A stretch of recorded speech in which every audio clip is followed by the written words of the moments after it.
Je pense que le rôle de la galerie est hyper important. Les expositions en physique, c'est très important pour les artistes, pour grandir, pour avoir des retours en live, pour pouvoir aussi prendre du recul.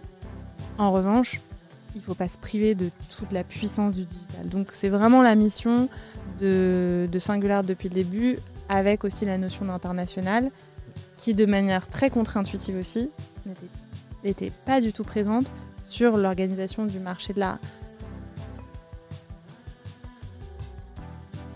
Et il disait, bon, je pense que c'est un petit peu exagéré, mais que les artistes qui réussissent, ils passent 80% de leur temps à faire de la com et du market. La plus grosse claque que je me sois prise, c'est d'avoir un enfant et de me dire, je peux en parler à personne en fait. Enfin, je vais pas dire devant mes salariés, en fait, je suis en dépression postpartum, je prends des antidépresseurs depuis 1 an parce que c'est le truc le plus dur qui me soit jamais arrivé dans ma vie.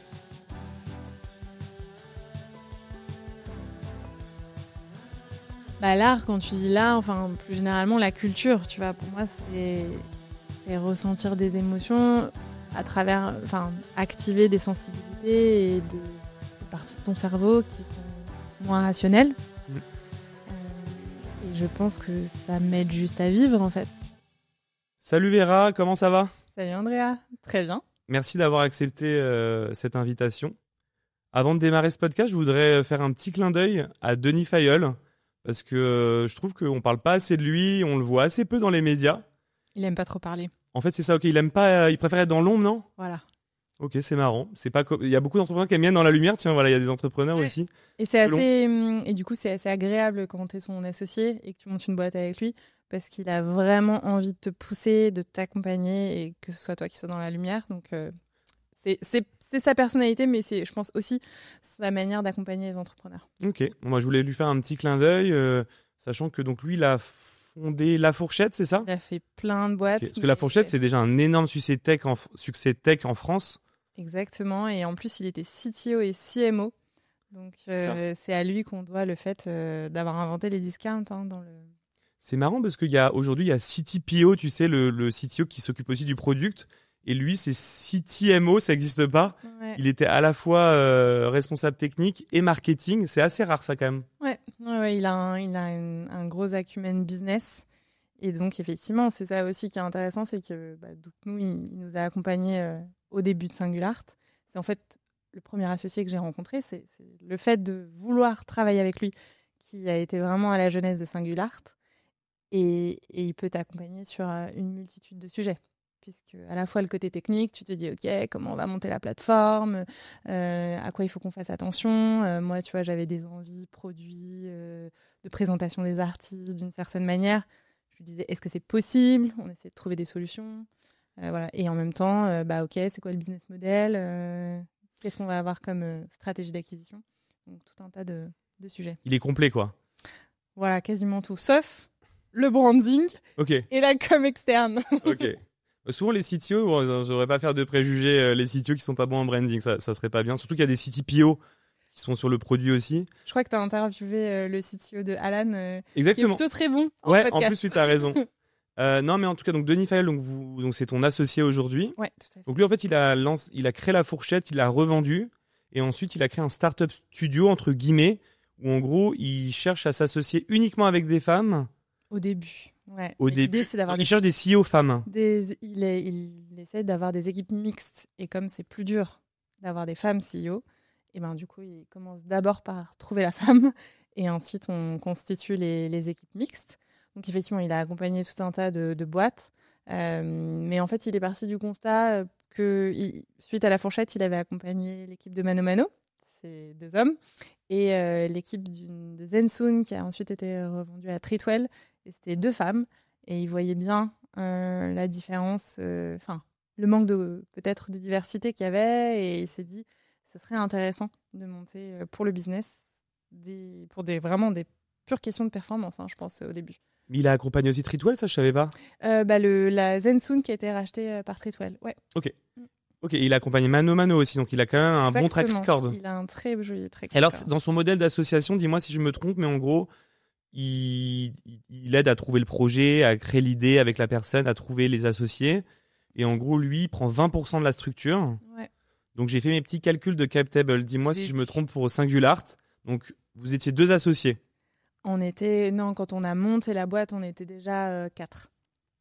Voilà, ah d'accord, je crois qu'il y avait Brice et toi. Ouais, Brice, moi, Denis, donc 3, et le CTO. Enfin, on savait qu'il fallait garder des parts pour recruter un CTO late founder. Ah mince, parce que du coup, j'avais mes calculs à 2, mais ça marche pas à 4. Parce qu'en gros, je sais qu'on se dilue d'à peu près de 20% à chaque tour, c'est ce qu'on dit. Tout à fait. Et du coup, vu que vous avez fait à peu près 3 levées de fonds, une levée totale de, je crois, 71 millions d'euros. Exactement, t'as bien travaillé. Et donc, ça fait donc 20% à chaque fois. Donc, je vais prendre Denis, je peux l'isoler parce que je sais qu'il a 20% à la base. Donc, il avait 20%. Ensuite, 20%, ça fait 16. À savoir quoi. Ensuite, après 16%, donc 20% de 16, ça fait combien? Ça fait 3,2. Donc, il doit être à peu près à 13. Et après, donc, il doit lui rester, 11%. Est-ce que je suis bon dans mes calculs ou pas? Un petit peu moins, mais. Un petit peu moins, ok. Ouais, mais du coup, je peux pas savoir pour vous parce que je sais. Si vous étiez 2, je saurais que vous auriez eu 40% et Denis 20, mais là c'est différent. Moi, j'ai pas de problème à te dire combien. J'ai encore 12% de Singular. Ok. Et initialement, vous aviez combien du coup à 4? Vous aviez partagé comment? Alors effectivement, au tout début, on avait fait 20% Denis et 40-40 Brice et moi. Ok. Voilà. Et après vous avez tous dilué pour pouvoir accueillir un associé CTO. Et après, on s'est tous dilués pour les levées de fonds, bien sûr. Et alors, est-ce que ça vaut le coup? Tu recommandes, parce que tu es issu du coup d'un startup studio, ça vaut vraiment le coup d'avoir un Denis au début qui t'aide à itérer, à trouver les bonnes idées. Puisque j'aime bien chez Denis, je ferai une petite parenthèse aussi, c'est que je le trouve très pragmatique, il a l'expérience. Ouais. Aussi, là, je parle de CapTable, mais aussi parce que lui, il a l'expérience de pas non plus lever pour lever. Il a cette expérience-là de te dire, ça, c'est intéressant aussi d'avoir ça. Pourquoi lever? En fait, il est très pragmatique là-dessus, c'est de dire on va pas lever pour lever, mais pourquoi on a besoin de lever, ce serait pour faire quoi? Et je crois que tu as reçu effectivement Victoire de Mamilly à ce studio, donc elle aussi, et je te disais hors antenne, mais c'est assez drôle parce que moi, quand j'ai rencontré Denis, il n'avait pas du tout de visibilité sur ce qu'il faisait, donc clairement, je l'ai pris pour un mec un peu chelou. Et j'étais pas trop sûre de ce que je faisais. Maintenant, il a quand même beaucoup plus de visibilité. J'avais parlé donc de son modèle et il a fait d'ailleurs un épisode avec Génération Do It Yourself. Et c'est grâce à ce podcast que Victoire a entendu parler de lui. Et donc, par influence, il a déterminé que c'était grâce à moi qu'il avait rencontré Victoire. Et je te disais que le deal avec lui, c'est que comme il veut pas qu'on ait d'intérêt conflictuel, enfin il nous donne pas de pourcentage de la boîte ou d'argent, j'ai gagné du champagne. C'était très simple. Ouais, donc comment on appelle ça, le cooptage, t'as rapporté une bouteille de champagne. En fait, tu dois choisir entre le type d'alcool. C'est pas le même le même prix. Okay. Et c'est en fonction de ton poids. Ok, d'accord. Et moi, je rentrais de congé maternité, donc j'étais plutôt avantagée en fait. D'accord, ok, sympa. Et alors, tu sais, moi, je m'étais dit au début, je vais inviter une fois sur 2 un homme, une femme, un homme, une femme. Ouais. Et en fait, c'est ce que tu disais dans la tech, des CEO femmes. En fait, le problème, c'est qu'à chaque fois que tu vois une boîte qui te plaît, parce que tu pars de la boîte qui te plaît, bien sûr. Et en fait, c'est toujours des hommes. Et je me suis dit, merde, je vais pas réussir à faire mon truc. Et donc, Denis, c'est le bon. Pardon? Statistiquement, tu peux pas. On est beaucoup moins. Enfin, on était 12 dans le French Tech 120. Ah, c'est pas mal 12 quand même. Ah non, sur 120, donc sur 10%. 120, ouais. Donc, voilà. Tu peux déjà te dire. 1 sur 10, du coup. Si tu fais que tech. Et si tu veux être un peu plus affirmative action, bah, tu vas essayer de faire 20%, quoi. Déjà, c'est pas mal. Bah, c'est ça. Non, mais donc, Denis, c'est un bon allié pour moi. Parce que vu qu'il veut lancer des boîtes avec des femmes. Ouais. Et il en connaît pas mal. Et moi, je peux aussi t'en recommander. Hein. Ah bah avec grand plaisir. Ouais, voilà. Et donc, la question que tu posais, c'était est-ce que c'est utile d'avoir quelqu'un qui t'accompagne comme ça au début? Franchement, je pense que toutes les histoires sont différentes. Moi, j'avais 26 ans quand j'ai rencontré Denis. On s'est rencontrés dans le cadre de ma précédente boîte où je levais des fonds. Donc, je l'avais rencontré en fait en pensant lever des fonds pour mon autre boîte. Et j'avais 26 ans, j'avais jamais eu de succès. Je montais une boîte, je l'ai arrêtée, ça n'avait pas marché. J'avais jamais recruté quiconque de ma vie. Et moi, j'ai fait Sciences Po. Donc, si tu veux, l'entrepreneuriat et l'entreprise, c'est arrivé assez tard dans ma vie. Donc, je pense que ça a été un formidable mentor pour moi d'apprendre en 9 mois ce que beaucoup de gens apprennent en des années ou en plusieurs boîtes ratées, si tu veux. Bah, bien sûr. Donc, je pense que pour des jeunes entrepreneurs, c'est assez clé. C'est s'entourer des personnes qui peuvent t'aider. Mais là, c'est un formidable accélérateur. Aujourd'hui, maintenant, voilà, je ne ferai pas forcément les choses avec Denis. De toute façon, pas remonter. Si on devait remonter une boîte, c'est pas forcément avec les mêmes personnes. Mais donc, ça dépend de ton expérience. Et je pense que pour une femme, voilà, je l'ai déjà dit plusieurs fois, mais il y a clairement aussi un sujet de confiance sur combien tu peux aller lever. Et il rassure. Dans l'écosystème, clairement, si on a pu lever 1 million d'euros sur un PowerPoint en 2017, c'est parce qu'il était là. Et c'est parce qu'il a rassuré les investisseurs. Parce que nous, on était deux avec Brice, on n'avait pas de track record. On avait la tête bien faite, entre guillemets. On avait des compétences complémentaires.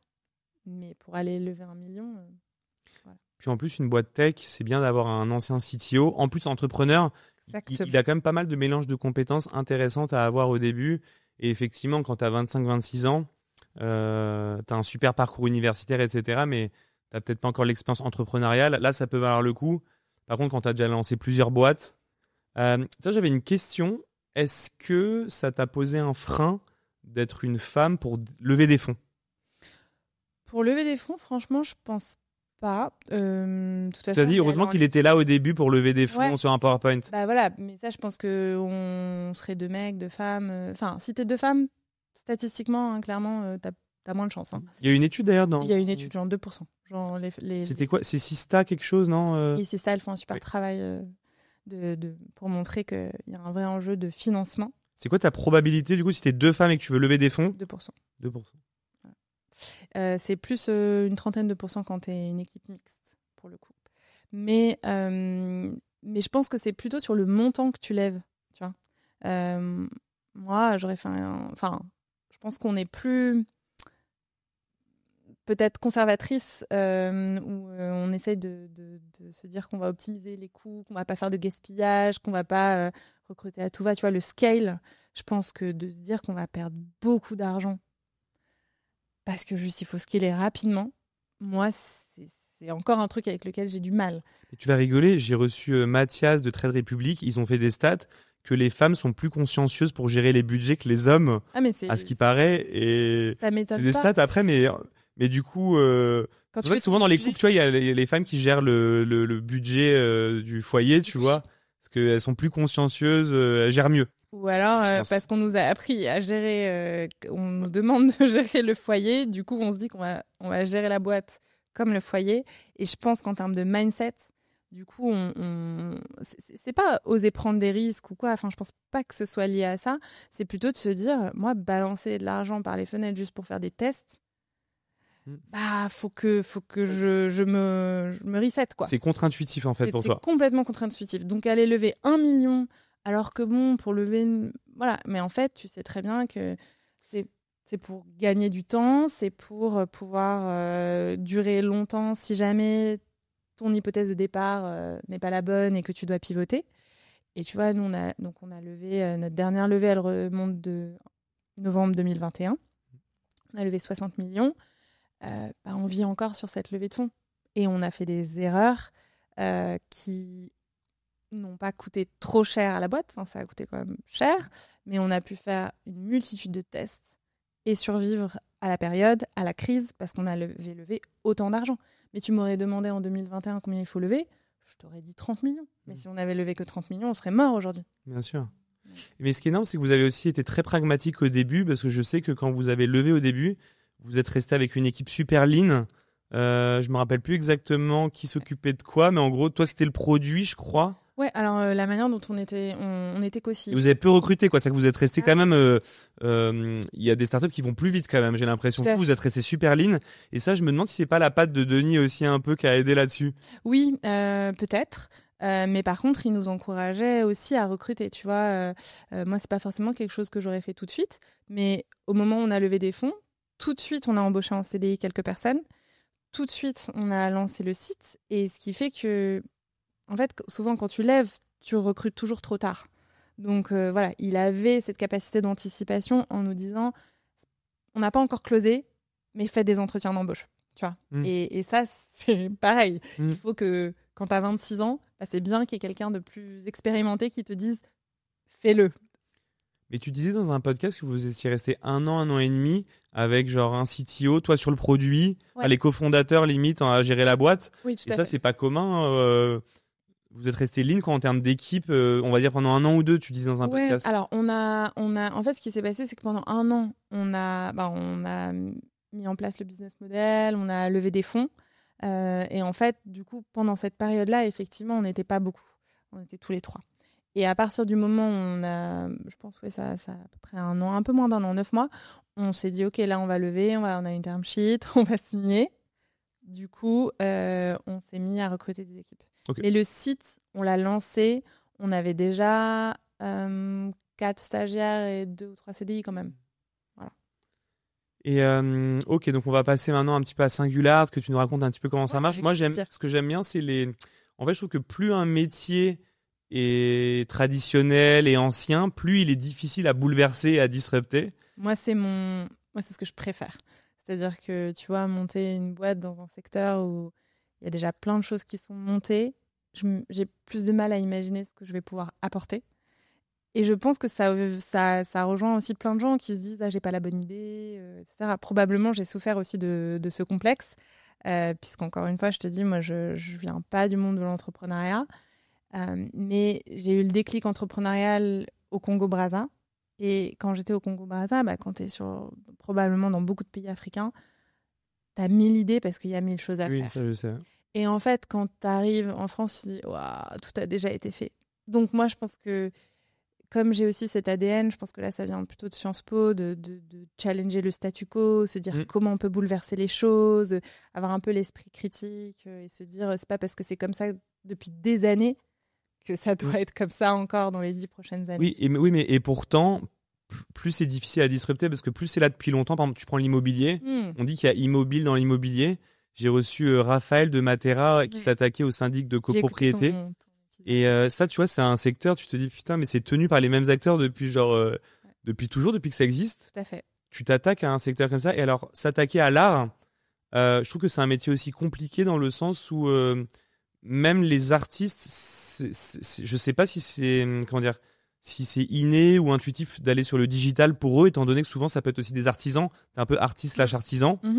Donc du coup, t'es dans ton atelier, tu fais les choses, mais t'es pas toujours digitalisé. Ouais, pas du tout. Est-ce que c'était ça le play de Singular, de justement digitaliser ce secteur et d'emmener les artistes sur le digital? C'est notre mission. Enfin, vraiment, c'est la mission, moi, qui m'a animée dès le début. C'est de me dire, et ce que j'ai voulu challenger dans ce secteur, c'était de voir à quel point le marché n'était pas digitalisé, le marché n'était pas international, et que les artistes qui, eux, étaient au cœur de la création de la valeur, étaient un petit peu paniqués de voir que, même encore en 2017, même déjà en 2017, ils avaient tous une page Instagram. Ils se disaient les réseaux sociaux, c'est super important, mais les galeristes, ils nous expliquent pas comment s'en servir. Les galeristes, ils veulent pas aller sur le digital. Donc, ils sentaient qu'il y avait un truc qui se passait et ils étaient un petit peu dépassés. Et donc, la mission de Singular, c'est moi la raison qui... Tu vois, quand tu montes une boîte, tu te dis, il va falloir que je puisse me lever avec enthousiasme tous les matins pendant une dizaine d'années. Moi, c'est vraiment empower artist et devenir l'agent digital de l'artiste. Okay. Tu vois, l'accompagner sur comment on utilise le digital au XXIe siècle sans forcément remettre en cause le rôle de la galerie. Je pense que le rôle de la galerie est hyper important. Les expositions en physique, c'est très important pour les artistes, pour grandir, pour avoir des retours en live, pour pouvoir aussi prendre du recul. En revanche, il ne faut pas se priver de toute la puissance du digital. Donc, c'est vraiment la mission de Singular depuis le début, avec aussi la notion d'international, qui, de manière très contre-intuitive aussi, n'était pas du tout présente sur l'organisation du marché de l'art. Le marché de l'art, il est organisé par pays. Donc, tu as quelques gros acteurs, Sotheby's, Christie's sur le second marché, des grosses galeries qui ont des galeries dans plein de pays, qui vont dans les foires internationales, mais ça représente assez peu d'artistes. Tu vois, tu as une dizaine de galeries qui ont ce côté multinational, et chacune représente 10 à 15 artistes. Pourtant, moi je trouve ça, quand tu vas acheter de l'art, plutôt intuitif de te dire tu vas avoir un grand choix parce que tu peut-être pas envie d'acheter qu'un truc français, tu vois, t'as peut-être envie d'acheter un artiste africain, coréen, j'en sais rien. Tout à fait. Donc le digital a ouvert ça, et l'international. C'est en écoutant à la fois les artistes, à la fois les clients, quand les amateurs d'art te racontent que dès qu'ils voyagent, ils rapportent toujours une œuvre. Dès qu'ils voyagent, ils vont visiter, ils essaient de trouver les studios d'artistes locaux à aller visiter. C'est de là qu'est née l'envie de se dire, enfin, la certitude que ça allait apporter quelque chose. Et toi, tu aides donc les artistes et non pas les galeries, c'est-à-dire que tu te positionnes comme une galerie digitale, mais du coup, comment ça se passe vis-à-vis des galeries? Parce que les galeries, elles vendent en physique. Ouais. Elles n'ont pas de site internet en général, les galeries aussi, mais elles n'ont pas du tout de stratégie comme toi améliorée en go-to-market. Elles ont, il y a des acteurs qui se sont positionnés sur la digitalisation des galeries. Donc parfois, d'ailleurs, pour un collectionneur, c'est un peu difficile à distinguer. Est-ce que tu es en direct de l'artiste ou est-ce que tu es intermédié par la galerie? Mais petit aparté sur le SEO que tu connais bien, le nom de galerie d'art en ligne, on l'a pris juste pour le SEO. Enfin, la manière de se décrire comme une galerie d'art en ligne, c'est parce que c'est à la fois le truc le plus simple à expliquer quand tu es en pitch en soirée, que tu expliques ce que tu fais dans la vie. Bon, je fais une galerie d'art en ligne. Les gens, globalement, ils s'imaginent bien que tu as fait un site web, tu présentes des artistes. Voilà. En revanche, ça n'est pas suffisant pour expliquer tout ce qu'on veut faire, tout ce qu'on a toujours voulu faire et qu'on est en train, là, enfin, de pouvoir vraiment mettre en place.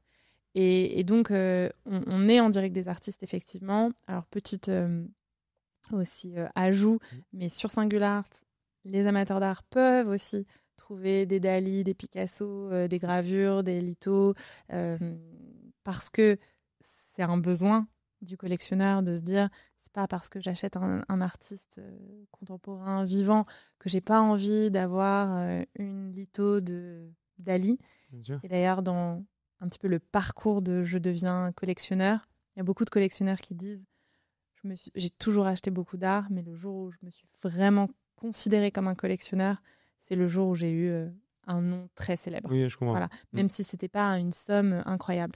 Donc, aussi pour des questions de SEO, on a commencé à intégrer un inventaire via des galeries, parce que là, pour le coup, Dali, Picasso, on est obligé de passer par des galeries. Mais toi, tu es plus qu'une galerie dans le sens où ton objectif, c'est de devenir un petit peu un CRM aussi pour les artistes. C'est-à-dire qu'ils ont un admin, ils se connectent, ils peuvent suivre peut-être leur stock, leur vente, leur chiffre d'affaires, non? Exactement. Un peu comme un Doctolib de l'art, on pourrait dire. Il y a le côté CRM, un peu outil pour les artistes. On a un côté SaaS qui était assez peu développé jusqu'à il y a 1 an et demi et sur lequel, là, on arrive à se focaliser. Parce que, encore une fois, la vision, ça a toujours été de se dire, et ça, je pense que pour quelqu'un qui se lance... c'est hyper important de poser la vision. Et moi, je me dis, là, après 8 ans, 8 ans et demi, quand je me retourne, c'est finalement ça dont je suis le plus fière, c'est de me dire la vision et ce qui m'a animée au début. Franchement, tu m'aurais demandé il y a 5 ans. J'aurais été là, je sais pas si on va pouvoir y arriver. Et là, je suis hyper fière de me dire, ok, cet enjeu de Empower Artists, les outiller avec le digital, leur donner une puissance de frappe, être leur agent digital. Aujourd'hui, la partie SaaS nous permet de vraiment dire qu'on est en train de le faire, mais c'était nécessaire en termes de crédibilité et aussi de notoriété auprès des artistes de d'abord montrer qu'on savait vendre, qu'on savait les vendre. Donc ça a été le premier pilier. On a toujours eu un back-office assez développé, parce que de toute façon, quand tu te dis que tu vas onboarder des centaines et des centaines d'artistes, le premier truc que le CTO a codé, c'était le back-office. Oui. Et on a assez rapidement fait des trucs un peu différenciants par rapport à nos concurrents, de montrer des statistiques. Ils étaient hyper friands de voir les artistes, d'où venaient les gens qui regardaient leurs œuvres, quelle était l'œuvre qui avait le plus de vues dans leur série, parce que ça leur donne aussi des indications sur ce qui plaît, de manière très chiffrée, et que c'est une information qui est souvent gardée par... c'est pas une information dont on leur parle les galeristes. On était aussi on a toujours été très transparent sur combien tu veux gagner sur cette vente. Si tu as fait la vente, voici le prix qu'on a négocié avec le collectionneur. On leur demande s'ils sont d'accord. Il y a tout un système de négociation. On a juste répliqué du offline. On a répliqué ce process de négociation qui existe dans les galeries. On l'a digitalisé. Et aujourd'hui, les artistes sont complètement partie prenante, et depuis le début, de ce process de négo. Parce que, par exemple, ça, c'est un autre truc qui m'avait complètement choqué, c'est que les artistes, parfois, savent même pas à quel prix le galeriste a vendu leur œuvre. C'est fou, ça. C'est ouf. C'était opaque, en fait. C'était opaque. Je savais pas ça. Ouais. Et donc, du coup, nous, on leur dit, bah voilà, le collectionneur, il a demandé ça. Est-ce que t'es OK, pas OK? S'il est OK, nickel. S'il est pas OK, on dit, bah là, nous, on est prêt à rogner sur notre com, parce que cette personne, c'est quelqu'un qu'on connaît bien. Voilà. Donc ça, un vrai service client et du sur-mesure. Exactement. Donc nous, on est transparent là-dessus. Donc, plus de la transparence. Transparence, data. Depuis le début, ils avaient accès à ça. Depuis 1 an et demi, on a mis en place un abonnement payant pour les artistes. Donc jusqu'à il y a 1 an et demi, donc jusqu'à début 2024, c'était gratuit pour les artistes d'être avec nous et on était uniquement rémunérés au succès. Et je pense que c'était complètement nécessaire pour se faire une place sur le marché. Et maintenant, on peut développer et on peut mettre toute notre équipe tech et toute notre équipe market sur le développement des outils et des services pour les artistes. Et ça, c'est possible uniquement parce qu'ils payent un abonnement. Mais moi, qui me suis occupée du produit, en fait, il y a plein de choses qu'on est en train de développer. Ça fait des années qu'ils me le demandent. Ça fait des années que je sais qu'ils en ont besoin. Ce qui est marrant, c'est que j'ai l'impression que tu leur apprends aussi à faire du business. Est-ce que les artistes sont toujours des bons businessmen ou pas? Et est-ce que justement, Singular, tu les aides pas aussi à les sensibiliser sur comment négocier avec un client? Est-ce qu'il n'y a pas des artistes avant en mode, je sais pas, mon tableau c'est tant, et ils sous-estimaient le côté que, en fait, un collectionneur, faut une relation avec lui, faut négocier, faut savoir un peu baisser son prix à un moment donné s'il t'en achète plusieurs, enfin, toute cette notion business, quoi. Alors, je pense qu'un artiste sait qu'il n'y a pas autant de ventes qu'il peut espérer rechigner à vendre une œuvre. Par contre, moi, ça m'avait assez choqué aussi dans ce marché. Il y a des galeristes qui refusent de vendre à certains collectionneurs. Mais on pourra reparler peut-être de la segmentation du marché, parce que tu disais qu'effectivement, c'était un marché qui était très conservateur, un peu comme...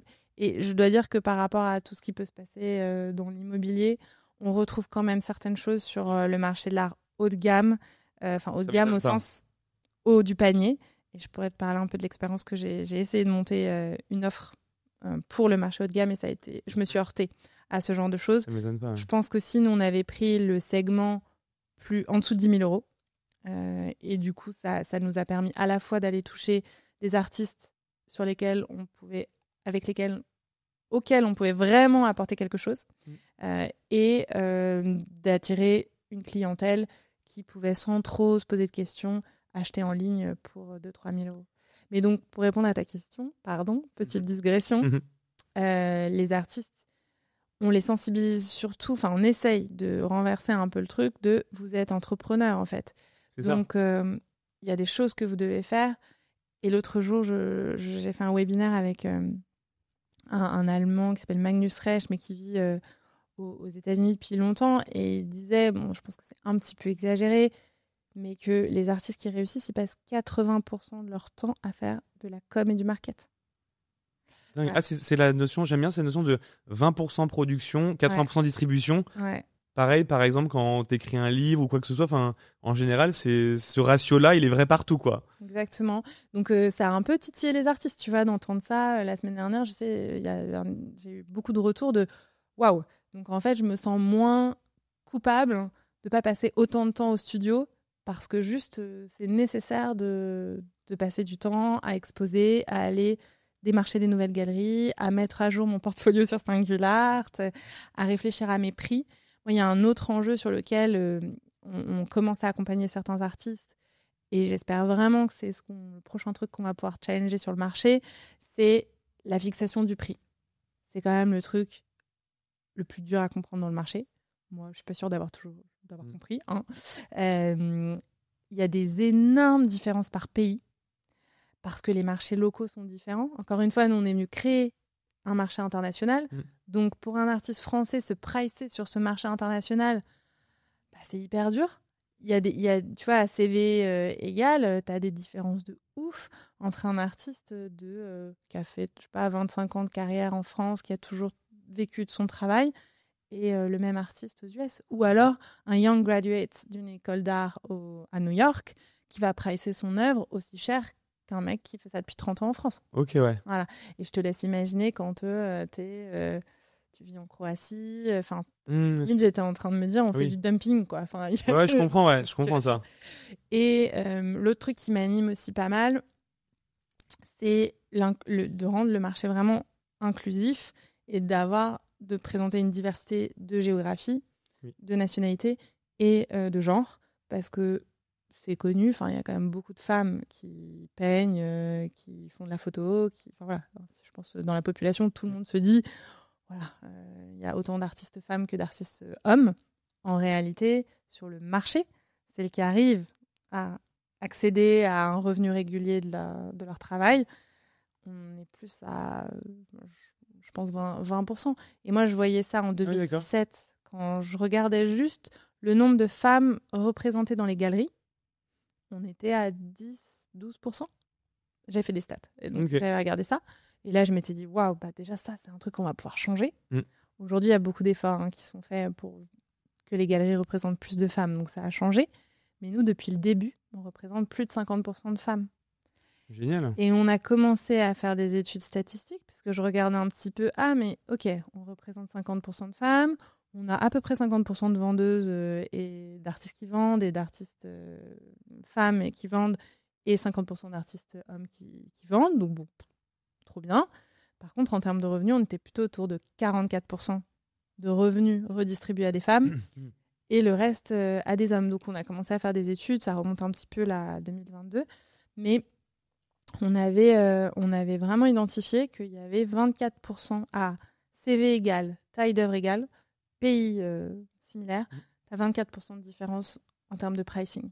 Donc c'est les hommes price 24% plus cher les œuvres que les femmes. Ouais, ou les femmes se price 24% moins cher. Voilà, c'est ça, ça dépend comment on voit. Si on revient Voilà, donc c'est un sujet sur lequel je suis assez sensible, parce qu'on parlait tout à l'heure de les femmes dans la tech, les femmes entrepreneurs, combien je me sentais capable d'aller lever de l'argent. Je pense qu'il y a des sous-jacents en fait un peu plus profonds. Il y a ça, il y a l'autocensure, il y a le fait que souvent les femmes qui sont peintres, quand elles ont des enfants, ça ralentit leur prod, ça ralentit. Tu as le sujet du congé maternité, parce que toi, tu as eu ce cas-là aussi, mais d'ailleurs, c'est assez amusant, parce que je crois que tu as levé 60 millions d'euros en revenant de ton congé maternité. Ouais. Mais on peut se dire aussi, tu vois, ce congé maternité-là, pour une femme CEO, du coup, tu vois, ça l'enlève de l'organisation pendant un temps.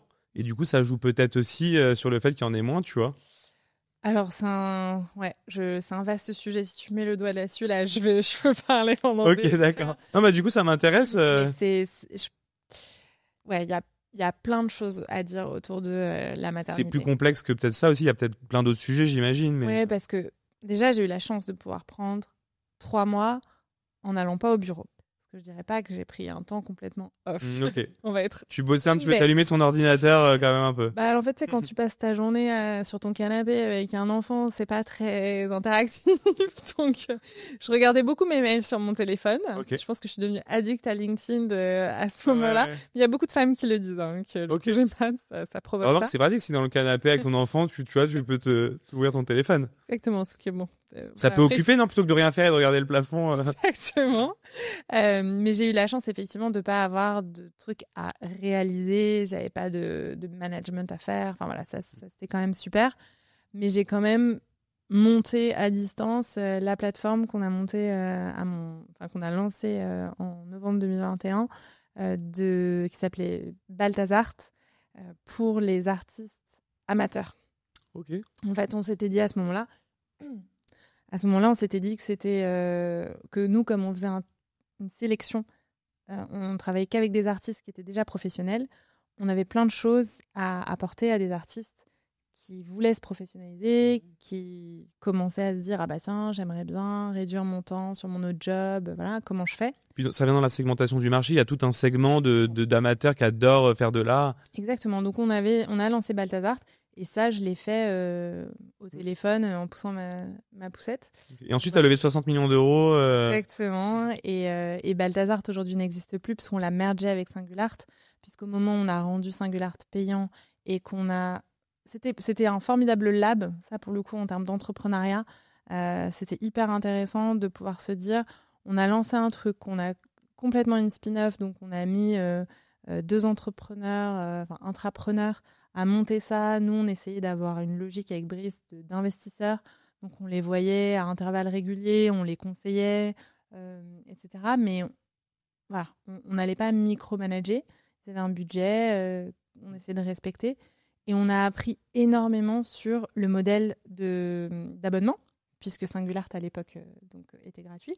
Donc au moment où on s'est dit, en fait, c'est le bon moment de rendre Singular payant, on avait 1 an et demi, 2 ans de learning de Balthazar sur qu'est-ce qui permet de retenir les artistes, à quoi ils sont sensibles, c'est quoi les bons rythmes pour mailer un artiste et lui demander de payer, etc. Donc ça, c'est un peu une aparté, mais moi, j'adore monter...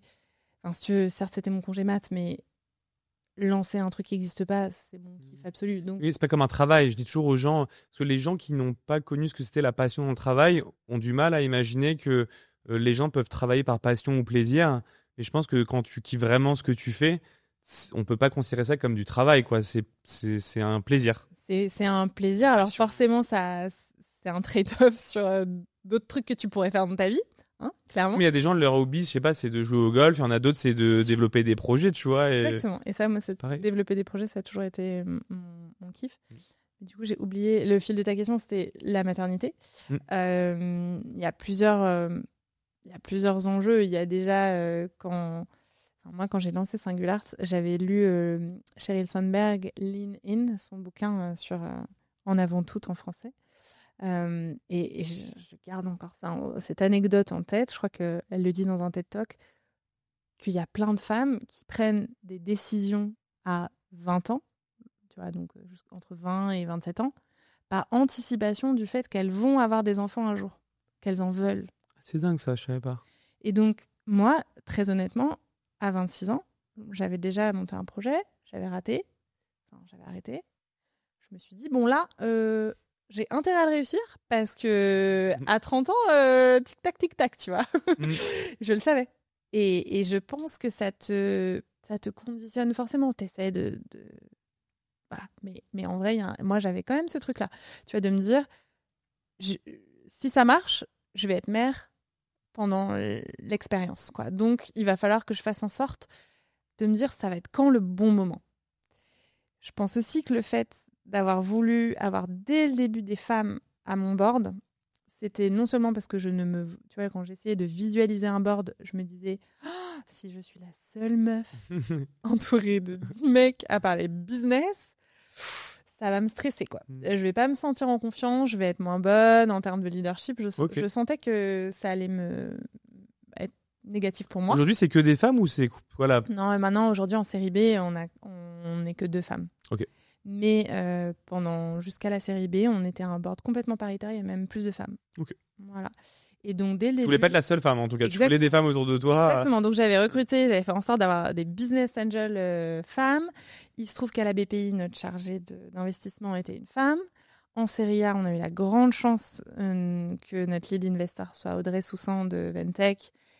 Et donc c'était une femme. Donc voilà, le board, il était hyper. Et donc quand j'ai annoncé mon congé maternité, clairement, c'est plus simple quand tu t'adresses à des femmes et que tu leur dis, voilà, je vais avoir un bébé. Voilà, donc Après, je pense que les gens regardent aussi les chiffres, c'est-à-dire que c'est toujours pareil, notamment avec les financiers, c'est-à-dire que quand tout va bien et que tu as de l'attraction, tu peux un petit peu tout dire. Quand ça va mal, le moindre truc, tu vois, c'est mal vu limite, tu vois, selon tes chiffres, quoi. Ouais, non, mais ça, c'est sûr. Et effectivement, j'ai eu un enfant à un moment où ça allait plutôt bien. Mais j'ai aussi décidé du moment où j'ai eu un enfant. Ça, c'était clair. C'est-à-dire que j'aurais pas pu avoir un enfant au tout début. Moi, je me voyais pas. Il y a plein de femmes qui disent que d'avoir des enfants, ça leur a mis le pied à l'étrier. Ensuite, elles se sont dit, je vais être entrepreneur. Je pense que ça dépend quel type d'entrepreneuriat. L'hypercroissance, la tech, franchement, au début, avoir un gosse, c'est le stress de ouf.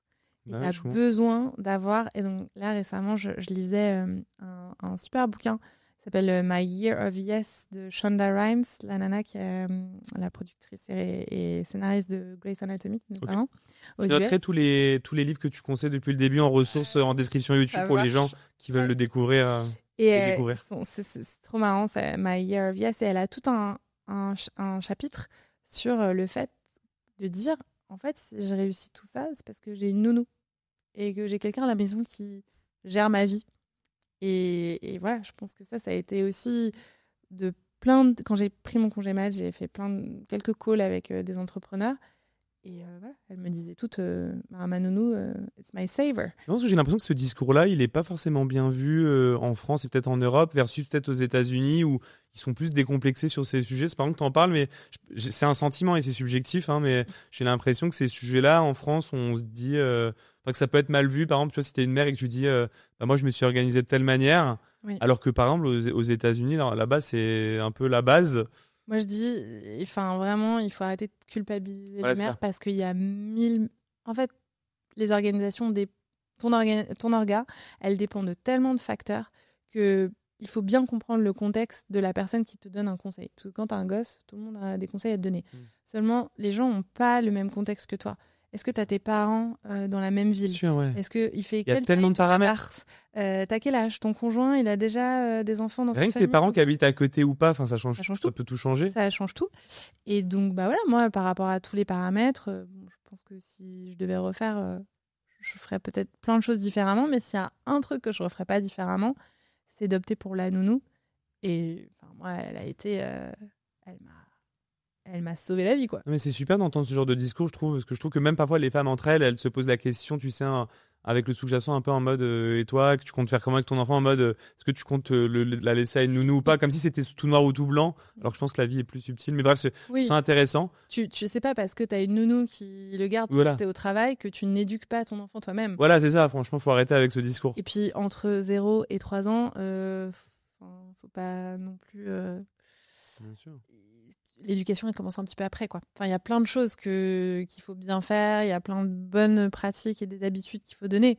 Mais globalement, l'éducation, elle commence surtout après. En tout cas, Singular, c'est une boîte atypique un petit peu de ce point de vue-là, entre les montants levés, les boards féminins, etc. Tout ce qui s'est passé, le congé mat pendant la levée, il y a eu plein d'histoires super intéressantes. Je pense que tu peux vraiment être une porte-parole, je pense, pour les femmes qui veulent se lancer en entrepreneuriat avec ton expérience aujourd'hui.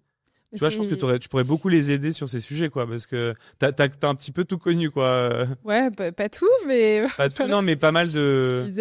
Je lisais Delphine Plisson, je sais pas si tu vois, de Maison Plisson, qui a sorti un bouquin là, sur son expérience, sur sa sortie de Maison Plisson, qui est hyper intéressant, ça s'appelle « Laisse aller, c'est une valse », et elle dit... l'entrepreneur qui n'est pas allé au tribunal de commerce n'est pas un vrai entrepreneur. Donc heureusement, je n'ai pas vécu ça quand tu dis que j'ai tout vécu. Mais pour le coup, tu vois, la question de rôle modèle, etc., je pense que maintenant, je me sens beaucoup plus légitime. Mais c'est bizarre le cap. À quel moment tu te dis, je suis dans le doux, là, je suis avec mes problèmes, je ne sais pas comment je vais m'en sortir. Waouh, tu te retournes et tu te dis, j'ai traversé tout ça. Ok, je vais en parler parce que ça peut être utile. Ouais, je pense que c'est super important. Je pense que c'est vraiment important qu'il y ait des rôles modèles parce que ça peut inspirer les gens. Et tant que tu n'en as pas, c'est difficile de te projeter. Et du coup, ça peut aussi rassurer, tu vois. Parce que justement, je pense que tu as plein de femmes aujourd'hui qui hésitent à se lancer en entrepreneuriat pour plein de raisons. Et je pense que je me sens beaucoup plus légitime depuis que je suis mère parce que j'ai vu, honnêtement, sans enfant, j'ai pas senti une difficulté fondamentale à part, tu vois, comme je te disais, sur combien on va lever, pour certaines questions de self-esteem, self-confidence, etc. Mais c'est vraiment, je trouve, depuis que je suis devenue mère, que je vois la grosse différence entre les hommes et les femmes. Après, tu as peut-être un talent inné où tu arrives vraiment à mieux gérer, peut-être que tu vois, il y a aussi un peu d'inné là-dedans. Tu as réussi à bien gérer là où peut-être beaucoup de gens auraient eu du mal.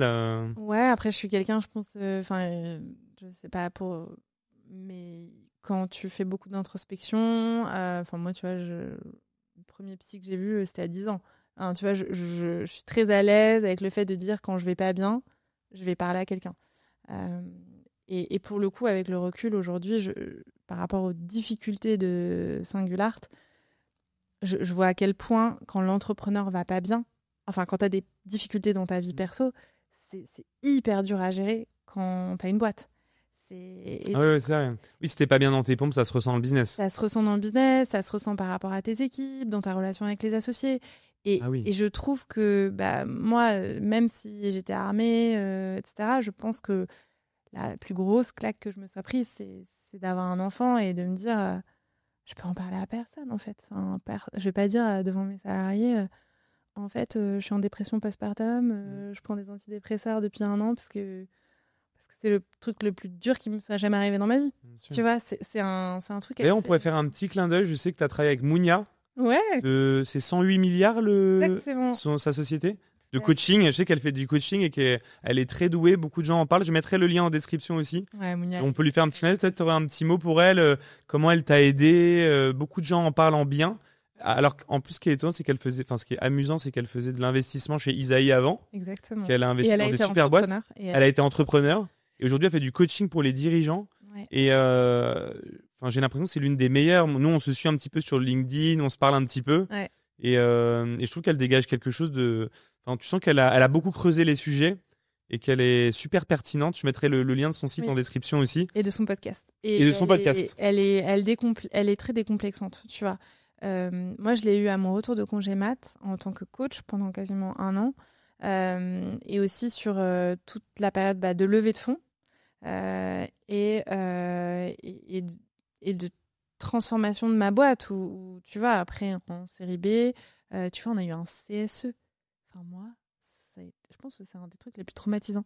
Enfin, vraiment. Je sais pas si beaucoup d'entrepreneurs parlent de ça. Mais non, c'est justement. Pas un sujet technique. C'est pas le sujet dont on parle le plus en général, du coup. Mais moi, en termes d'identité, alors du coup, tu vois, c'est peut-être un truc hyper féminin, les problématiques de changer d'identité comme ça, mais je suis rentrée de congé mat, je suis rentrée en congé mat, j'étais entrepreneur, assez proche de mes équipes, je connaissais tous les prénoms, voilà.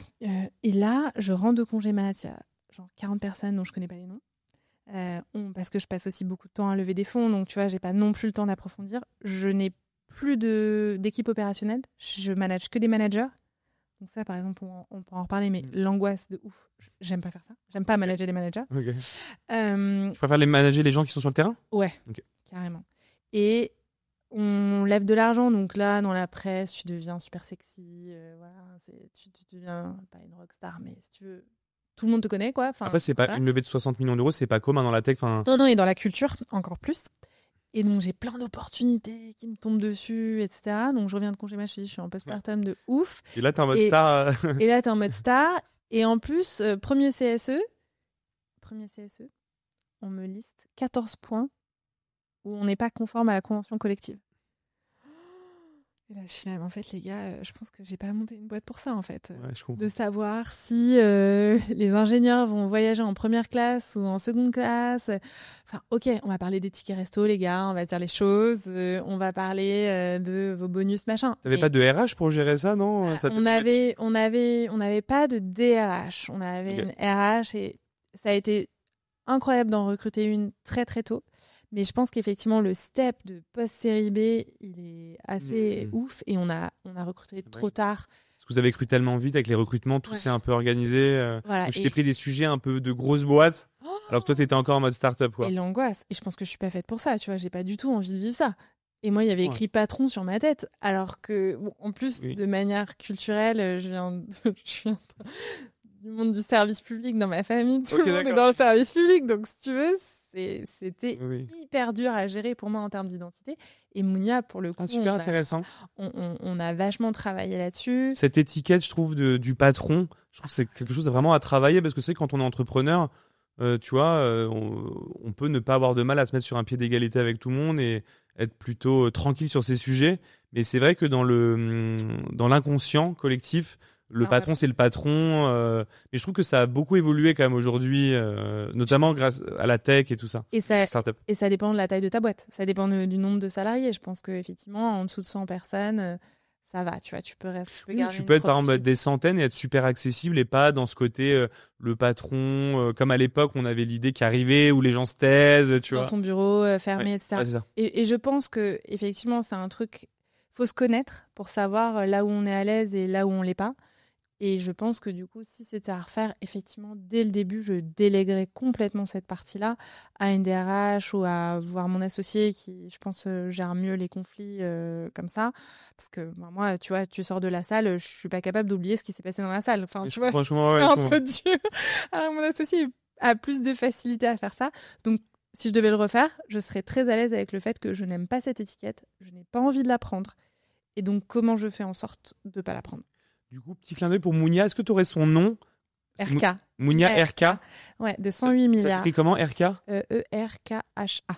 ERKHA. Ok, bon, moi je mettrai le lien en description pour les gens qui cherchent une super coach. Et elle travaille avec un collectif de coachs qui sont formés à sa méthode, où elle travaille vraiment avec les neurosciences et avec l'idée que tu peux reprogrammer ton cerveau.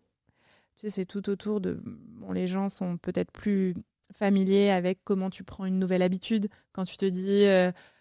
je veux faire du sport, bon bah on te dit déjà mets des baskets. J'avais lu un truc sur Alert qui te permet de renforcer des nouveaux chemins neuronaux pour remettre des habitudes en place, et elle fait ça. Exactement, elle fait ça, donc elle fait tout ce qui est téléchargement de pensée, donc quand tu ressens des émotions hyper fortes, comment tu rationalises un peu le truc. Moi j'étais formée aussi en communication non violente, donc ça faisait assez écho avec comment tu essaies de sortir de l'émotion pour rationaliser la situation et te dire bon, comment je peux la gérer. Et elle fait tout ce qui est visualisation. Donc, quel est l'idéal que j'aimerais avoir? Comment j'écris une scène hyper précise qui permet de complètement me projeter dans ce futur je connais bien ces sujets-là aussi, ouais. Que j'aimerais avoir. D'ailleurs, les sportifs l'utilisent beaucoup, ça. Et en fait, je me suis rendu compte, en discutant avec elle, et c'est intéressant parce que, tu vois, ça m'a conforté sur le fait que je faisais des choses naturellement depuis des années. Je pense que quand tu vois, on parlait de créer un projet, c'est mon kiff, etc. Depuis que j'ai 14 ans, je monte des projets. Okay. Et depuis 14 ans, ma méthode, c'est OK, je définis la vision, je définis l'idéal du projet dans 3-4 mois, je ferme les yeux et j'imagine le truc. Et en fait, je pense que c'est exactement le pouvoir de la visualisation. Bien sûr. En tout cas, je mettrai son lien en description pour les gens qui cherchent un super coach. Et pour revenir du coup sur Singular, j'ai plein de questions sur les artistes. Ouais. À partir de quand on peut se définir comme collectionneur? Est-ce qu'il suffit d'acheter une œuvre et on est collectionneur ou pas? Alors que tu parles avec moi ou avec quelqu'un du sérail depuis plus longtemps et une galerie plus traditionnelle, on va pas avoir la même réponse. Justement, moi, ça faisait partie, en termes de vocabulaire, tu vois, j'ai toujours parlé de collectionneur parce que pour moi, dès que tu achètes une œuvre, tu commences à construire une collection. En revanche, il y a beaucoup de collectionneurs, je te disais, qui ne se considèrent pas eux-mêmes comme collectionneurs. Et on avait fait une petite étude et beaucoup de nos clients, alors même qu'on savait très bien combien d'œuvres ils avaient déjà achetées chez nous, donc on pouvait clairement les considérer comme des collectionneurs, ne se considéraient pas collectionneurs parce qu'ils n'étaient pas actifs sur le second marché. Donc, ils n'avaient pas revendu d'œuvres. Et donc, il y a un peu ce truc de je fais pas de spéculation, j'achète pas pour revendre, j'achète un artiste parce que je l'aime. Mais moi, dès que tu achètes une œuvre d'art, que tu mets des œuvres d'art chez toi, que tu veux vivre des émotions avec l'art, dès lors que tu donnes de l'argent à un artiste, pour moi, tu commences ton chemin. Ça représente quoi l'art pour toi? C'est une question assez vaste, mais est-ce que c'est le fait, par exemple, d'acheter une œuvre et de spéculer dessus pour qu'elle vaille plus cher, ou est-ce que c'est plutôt qu'en fait, dès que tu passes devant, ça te suscite une émotion? Ça représente quoi l'art pour toi?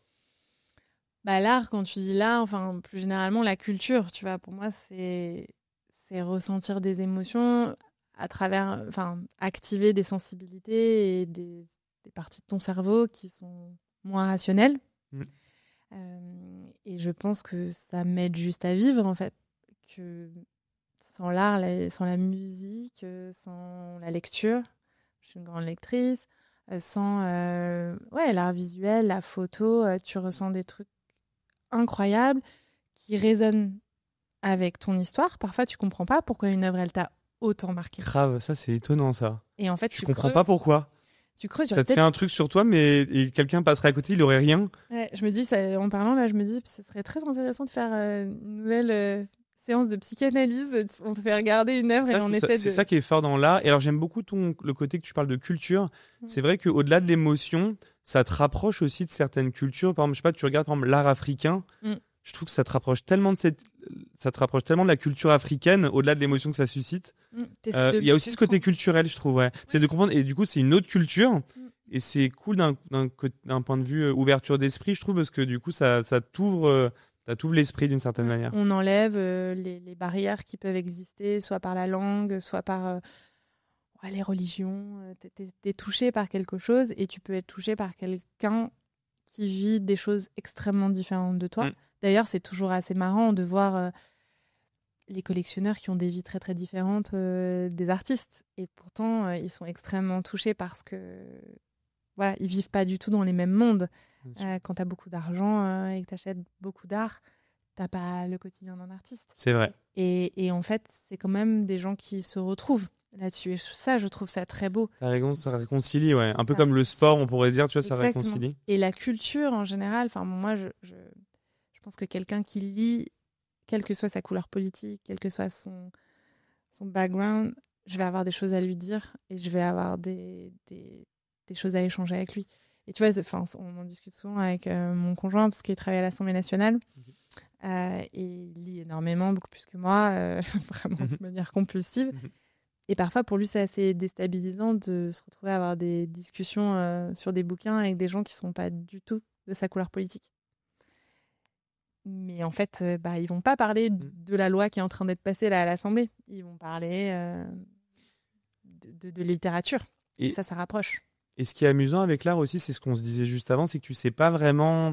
En fait, pour moi, en fait, comment ça fonctionne, si je désactive la case, on va dire, analytique, peut-être un peu plus rationnelle, et que tu arrives à ouvrir la case plus émotionnelle, ce qui est étonnant, c'est que du coup, tu sais jamais laquelle va te susciter une émotion. Et parfois, tu tombes sur un truc où ça te fait vraiment un choc, mais tu ne pourrais pas l'expliquer de manière rationnelle. Et moi, j'ai eu ça avec un artiste, je crois qu'il était français et qui est décédé, c'est Guy Bourdin. Et je suis tombé sur des photographies où ça m'a fait des trucs, mais je pourrais même pas l'expliquer pourquoi. C'est trop bien. C'est juste une émotion. Cultive ça. Ouais, voilà, c'est ça. Je trouve que c'est ce qui te fait te rendre vivant, te sentir vivant. Tu vois, de voir une photographie. Donc moi, j'ai eu quelques comme ça, chocs émotionnels hyper forts. Et puis par ailleurs, il y a des choses où c'est juste passionnant de se plonger dans l'univers de quelqu'un en termes d'empathie. Quand tu essaies de comprendre la démarche d'un artiste, c'est comme quand tu lis un bouquin et que tu te mets à la place du personnage. Enfin, tu vois, tu essaies de rentrer dans son univers, comprendre pourquoi il en est arrivé là, c'était quoi sa vie. Je sais pas si ton podcast est diffusé en ce moment, il y a une super expo au Grand Palais. Non, il sortira après, je pense, l'expo, ouais. Ok. Non, mais du coup, par exemple, là, je suis allée à voir l'expo sur l'art brut au Grand Palais. Bon, globalement, l'art brut, donc je sais pas si tu es familier, en anglais, c'est outsider art. Et c'est les gens qui sont globalement malades mentaux. Souvent un peu dérangés, suivis par des médecins ou en asile psychiatrique. Je connaissais pas du tout. Et en fait, ils ont des TOC, tu vois, et ils par souvent des TOC. Donc leurs œuvres vont souvent explorer la même chose tout le temps, tu vois, voilà. Mais ils produisent des trucs incroyables. Il y a des fois, ils se disent ils ont entendu une voix et il y en avait un, alors je me souviens plus du nom. Pendant la Seconde Guerre mondiale, il avait entendu une voix qui lui disait quand tu auras fini de peindre 300 tableaux, la paix reviendra dans le monde. C'est dingue. Voilà, et donc du coup, il s'est mis à peindre 300 tableaux. C'est fou comme concept, je connaissais pas du tout. Ça peut grave me plaire, un truc comme ça. Et j'ai une autre question pour toi. Est-ce que le type d'art suscite des émotions différentes ? C'est-à-dire que, est-ce qu'un tableau suscite généralement des émotions différentes qu'une sculpture, par exemple, où globalement on retombe sur les mêmes choses ? Parce que c'est vrai qu'une photo, je trouve que du coup, ça peut être plus profond vu que ça peut imager des choses. Donc, est-ce qu'on n'aurait pas tendance à plus ressentir quelque chose face à un tableau, une image, qu'une sculpture peut-être qui est peut-être un peu plus froide, je trouve, mais peut-être c'est moi. Je pense qu'effectivement, ça dépend de chaque personne. Ce qui est sûr, ce dont je me rends compte quand même de plus en plus avec l'art plastique, visuel, c'est que c'est aussi plus élitiste parce que il faut quand même en voir beaucoup pour pouvoir ressentir des choses fortes sur des choses. Tu vois, il y a des.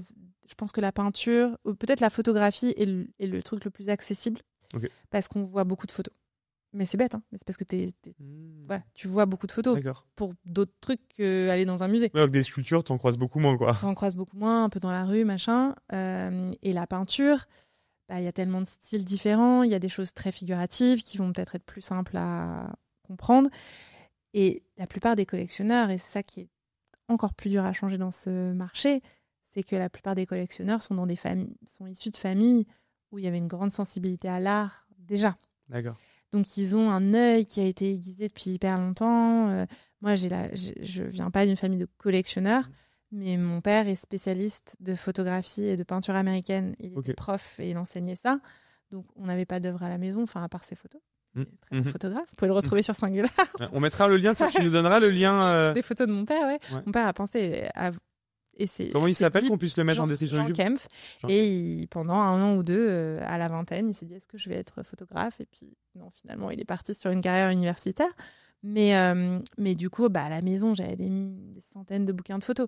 Donc moi, la photo, c'est aussi un médium où je suis plus à l'aise parce que j'en ai vu des centaines. Je trouve quand même que globalement, une peinture, moi, suscite plus d'émotions qu'une sculpture, mais peut-être que c'est ça dépend. C'est un biais. Voilà, tu vois, alors moi, biais, mais je trouve qu'une peinture, c'est... Pour revenir sur ce qui est lié à entre l'in et l'acquis, tu vois. Et en fait, tout est acquis, je pense. Une petite anecdote. J'ai grandi, j'ai passé les 3 premières années de ma vie à Rouen et on vivait juste à côté du musée des Beaux-Arts. Et il y a un espace où tu pouvais accéder sans payer. Donc ma mère, souvent, elle m'emmenait voir les statues. Et en fait, naturellement, j'ai un peu fait la même chose avec ma fille. J'habite tout près du musée Bourdelle, qui est un sculpteur très connu et qui a un musée incroyable à Paris, qui est gratuit. Donc, franchement, allez-y, juste à côté de Montparnasse. C'est un lieu hyper beau, c'est sa maison, c'est un havre de paix incroyable. Et donc, vous pouvez accéder à toutes ces sculptures, qui sont surtout des sculptures monumentales. Alors, on aime ou on n'aime pas, on peut avoir des débats, mais en tout cas, j'habite à côté. Donc, en gros, quand il pleut, tu vois, si tu veux, c'est un peu le truc où le dimanche, je l'emmène. Et pour les enfants, les sculptures, je trouve que c'est beaucoup plus simple qu'une peinture. Parce que du coup, on n'est pas trop censé toucher, mais c'est du bronze qui est dehors. Je me dis, ça va. Il y a la pluie, le vent, la grêle. Si la petite main de ma fille se pousse dessus, ça va. Mais du coup, connexion avec la matérialité. Tu vois, c'est marrant parce que plus elle grandit, plus elle se compare à la taille des sculptures. Donc, c'est rigolo. Et un jour, ma mère vient avec nous. Et là, à chaque fois, il y a le petit jeu. C'est quoi ta sculpture préférée? Et donc, moi, je lui montre, voilà, ça, c'est ma sculpture préférée de Bourdelle. Et elle me dit, c'est un truc de ouf. Parce que c'était ta sculpture préférée quand tu étais petite. Parce qu'il y a une des éditions de cette sculpture qui est au musée des Beaux-Arts de Rouen. C'est dingue comme histoire. De ouf. Et tu t'en rappelais plus en plus? Pas du tout. Et ça, c'est fou. Ça me fascine. Ça veut dire que... Parce que ce que tu viens de dire là, c'est ce qui prouve que, tu vois, il y a des gens très analytiques qui vont dire... Oui, la sensibilité dans l'art, quand les gens vont dans une galerie ou quoi que ce soit, à quel point c'est leur vraie sensibilité. Tu en pourrais remettre ça en question. Et là, ça prouve bien qu'il y a des sensibilités qui peuvent être très profondes chez nous. Bien sûr. Et en gros, à chaque fois, si on te remet la même œuvre et que tu l'oublies, tu vois, tous les 10 ans, tu la réaimeras plus que les autres. Ouais, il y a quelque chose. Il y a un truc. Alors, je sais pas pourquoi. Après, j'ai essayé de décortiquer pourquoi j'aime cette œuvre. Tu vois, il y a là, par exemple, cette sculpture, je ne sais pas forcément expliquer.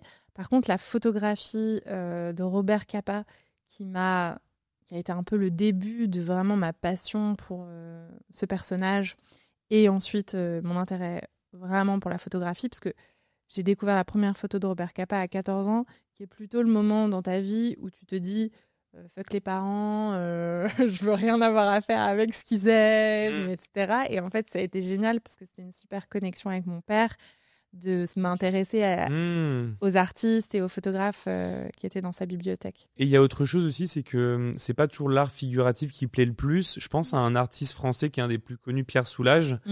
En réalité, c'est un des artistes qui a le mieux marché, je pense, non, en France. Ouais.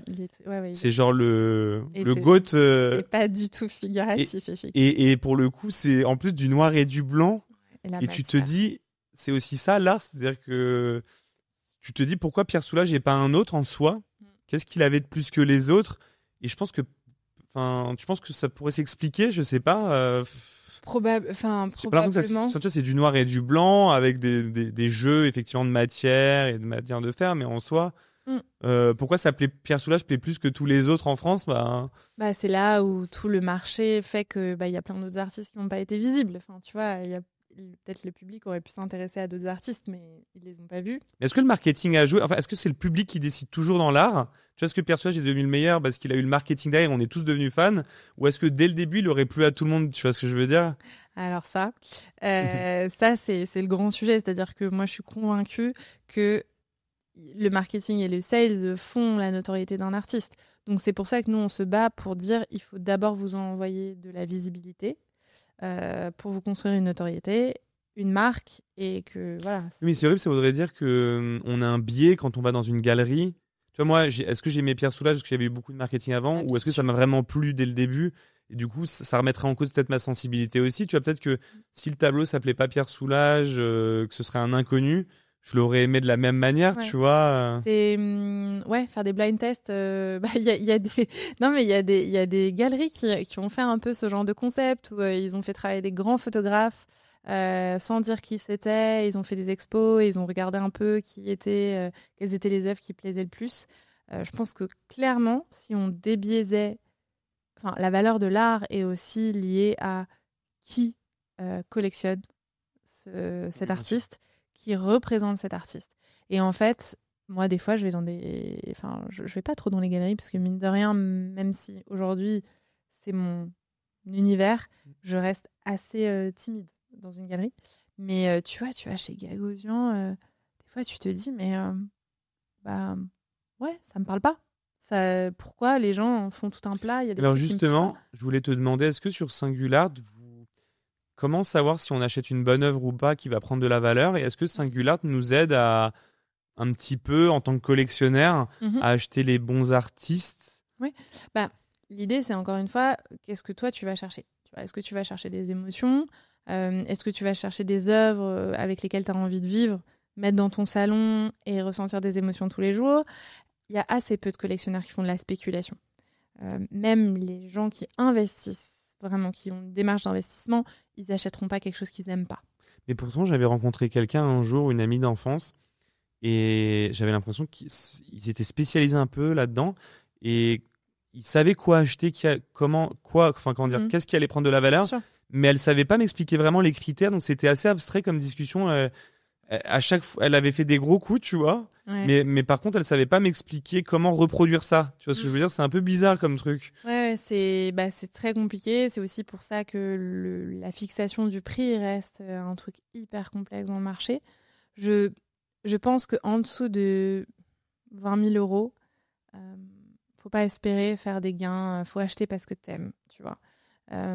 Pourquoi? Parce que c'est un marché où, en gros, c'est rare qu'un tableau passe de 15 000 à 150 000, en gros. Ouais, c'est compliqué. Okay. Après, il y a plein de gens c'est un peu comme les startups, tu vois. Tu mises sur 10 artistes, il y en a un qui prendra peut-être de la valeur. C'est aussi lié à son âge. Ça fait combien de temps qu'il fait de l'art?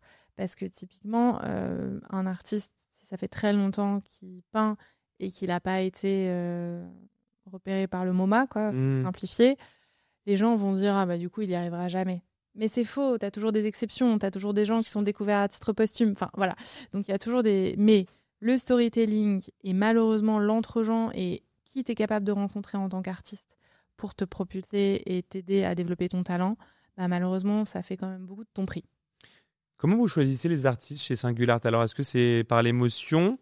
Vous avez des spécialistes qui choisissent les artistes. Ouais. Est-ce que n'importe quel artiste peut venir vendre du coup sur Singular? Alors, comment ça se passe cette partie on sélection? est hyper rationnel. Okay. On a parlé beaucoup d'émotions, mais depuis le début, on dit nous, on n'a pas vocation à dire ce qu'il faut acheter. Et par ailleurs, tous les goûts sont dans la nature et on a vraiment envie d'encourager nos utilisateurs à trouver une œuvre qui va résonner avec eux. Et on est persuadé que pour ça, il faut leur montrer vraiment un choix hyper diversifié. Alors que les galeristes, tu vois, ils vont souvent avoir une ligne éditoriale, ils vont se spécialiser, donc finalement, ils vont avoir des collectionneurs qui vont aimer un peu le même genre de trucs qu'eux. Toi, tu veux proposer un choix large. Un choix large depuis le début. Marketplace, tu vois, quand on se parle de latex, c'est marketplace, tout. Voilà. Alors que la galerie va être beaucoup plus curatée. En revanche, ce qui était important, c'est de dire, on sélectionne les artistes et on essaie d'identifier qu'il y a déjà des gens qui aiment ce qu'ils font, ce qu'il fait. parce que notre métier, c'est de repérer les gens, ou faire mettre en digital des gens qui ont une certaine audience locale. Et en fait, on les emmène à l'international. Ça, c'est notre métier du digital. Mais tu as dit que vous avez lancé Balthazar, vous l'avez fusionné. Ouais. Donc, du coup, les amateurs ne sont pas forcément connus. Ouais, exactement. On a un peu les mêmes critères. Alors, c'est un peu...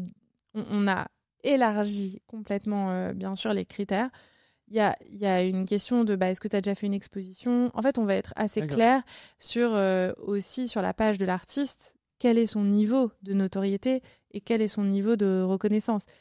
L'important pour un collectionneur et un utilisateur, on pense, c'est que quand tu vois le portfolio de l'artiste, tu comprennes la cohérence des prix. Tu te dises, OK, les prix ont l'air cohérents dans son portfolio. Et ensuite, tu te dis pourquoi il vaut 1 500 € en moyenne et pas 15 000. Et là, il faut diguer, il faut regarder son CV. Est-ce qu'il expose depuis longtemps ? Est-ce qu'il a gagné des prix et des distinctions ?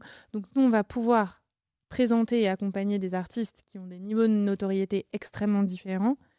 Et on va ensuite essayer de l'expliquer le mieux possible à l'utilisateur. Et s'il veut vendre à 15 000 et vous estimez que ça vaut plutôt 10 000, vous êtes capable de lui dire on t'accepte, mais par contre, il faut que tu revoies tes prix ou non À ce stade, pas.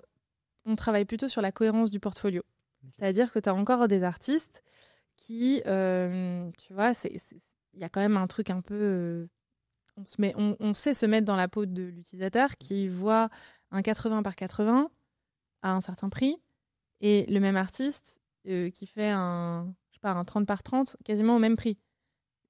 L'utilisateur, il va pas comprendre. Mais en fait, tu as plein d'explications possibles. Peut-être que le 80 par 80, c'est de l'acrylique et que le 30 par 30, c'est de l'huile. L'huile, déjà, le matériau vaut plus cher. Ça met vachement plus de temps à sécher. Tu dois faire plein de couches, donc il y a passé plus de temps. La miniature, c'est souvent plus technique que les grands aplats. Donc, tu as plein de manières d'expliquer, mais on est en ligne. Voilà. Donc, on va plutôt essayer de spotter les incohérences dans les prix, dans le portfolio d'un artiste donné, que plutôt l'aider à se repositionner globalement par rapport au marché. Mais en revanche, ce qu'on est capable de faire, c'est de l'aider à augmenter ses prix quand on sent qu'il y a une traction forte. Et vous donnez la data en mode tes produits sont très visités, tu as plein d'achats. Ouais, ou à l'inverse, on lui dit t'es très visité mais jamais acheté, peut-être qu'il y a un problème de prix. Est-ce que le nombre de pièces a un impact sur le prix ? Est-ce qu'une pièce qui est faite qu'une fois, une série d'une, en gros, ça vaudra forcément plus cher qu'une série de 10 ? Le côté de rareté dans l'art, ça joue ou pas ? Oui, c'est dans le prix. Alors souvent, nous, on vend majoritairement des peintures, donc des œuvres uniques. Donc, et ça, dès le début, on s'est rendu compte que c'était super important pour les utilisateurs et ils cherchaient des œuvres uniques. C'est pour ça peut-être que le médium de la photo, on a plus de mal à le vendre parce que une édition, un tirage, c'est plus compliqué d'expliquer aux gens que ça vaut ce prix-là et toutes les éditions valent ce prix. Mais après, voilà, le peintre, il va y avoir un sujet de est-ce que tu fais toujours un peu la même chose ? Tu as une série, je sais pas, des bateaux et les bateaux, ils vont tous un peu se ressembler. Ou est-ce que tu fais des choses toujours extrêmement différentes ? Et là, du coup, ça va se ressentir quand même sur son prix. Est-ce que quand un artiste décède, il y a un effet mécanique sur le prix ? C'est lié ou pas ? Parce qu'on se dit qu'il n'en produira plus jamais. Pas forcément. La fin du stock. Parce que je crois que Pierre Soulages, il est décédé, il me semble. Je me demande si ces tableaux, ils n'auraient pas explosé. Tout le monde, en fait, c'est plutôt que tout le monde voulait essayer d'en acheter tant qu'il y en avait encore. Parce que tout le monde prévoyait qu'ensuite, dans quelques années, ça vaudrait super cher. Ah oui, donc il prévoit aussi, c'est-à-dire que si tu t'approches, si tu vieillis, quoi, plus tu vieillis, plus un peu morbide, on peut spéculer sur ta... Ok, donc ça joue beaucoup. Ouais, c'est horrible, le marché de l'art là-dessus, c'est sur le second marché, du coup, plutôt. En off ou en on, je ne sais pas. Les gens dans les maisons de vente, ils te disent, moi, je spotte les gens qui vont mourir. Je spotte les gens qui viennent d'avoir des contrôles fiscaux et je spotte les gens qui viennent de divorcer. Money problem. Donc, tu vas vouloir faire du cash et vendre des œuvres. Et donc pour eux, c'est qu'ils vont pouvoir peut-être récupérer un super Picasso, ils vont pouvoir mettre en vente une super pièce. Donc voilà, c'est un peu morbide. Ouais, bah oui. Bah oui, parce que ça joue sur le prix en fait et la spéculation, donc c'est presque des délits d'initiés, mais c'est un peu comme des traders, donc ils spéculent. Donc si ils sentent que une personne devient âgée, qu'elle développe une maladie par exemple, ils peuvent spéculer quoi. Voilà. Ça doit exister quoi. Ouais, c'est sûr que ça existe, ça a existé. Nous, on est encore une fois sur un marché de l'art où la spéculation est clairement pas un gros sujet, donc on n'a pas forcément vu ça parce que malheureusement, on a eu des artistes qui sont décédés depuis qu'ils travaillent avec nous. Hein. Donc, ouais. Et un agent gagne combien de commissions ? C'est-à-dire que quand tu vends une œuvre d'art et un agent d'un artiste, tu avais dit entre 30 et 50% dans un podcast. Qu'est-ce que c'est ça ? Oui, c'est ça. Après, un agent d'un artiste va gagner moins parce que, tu vois, dans le monde physique, il gagne moins qu'une galerie parce qu'il n'a pas le même rôle. L'agent, il va plutôt l'aider à décrocher des contrats, décrocher des nouvelles galeries. C'est 15% plutôt, non, 20 ?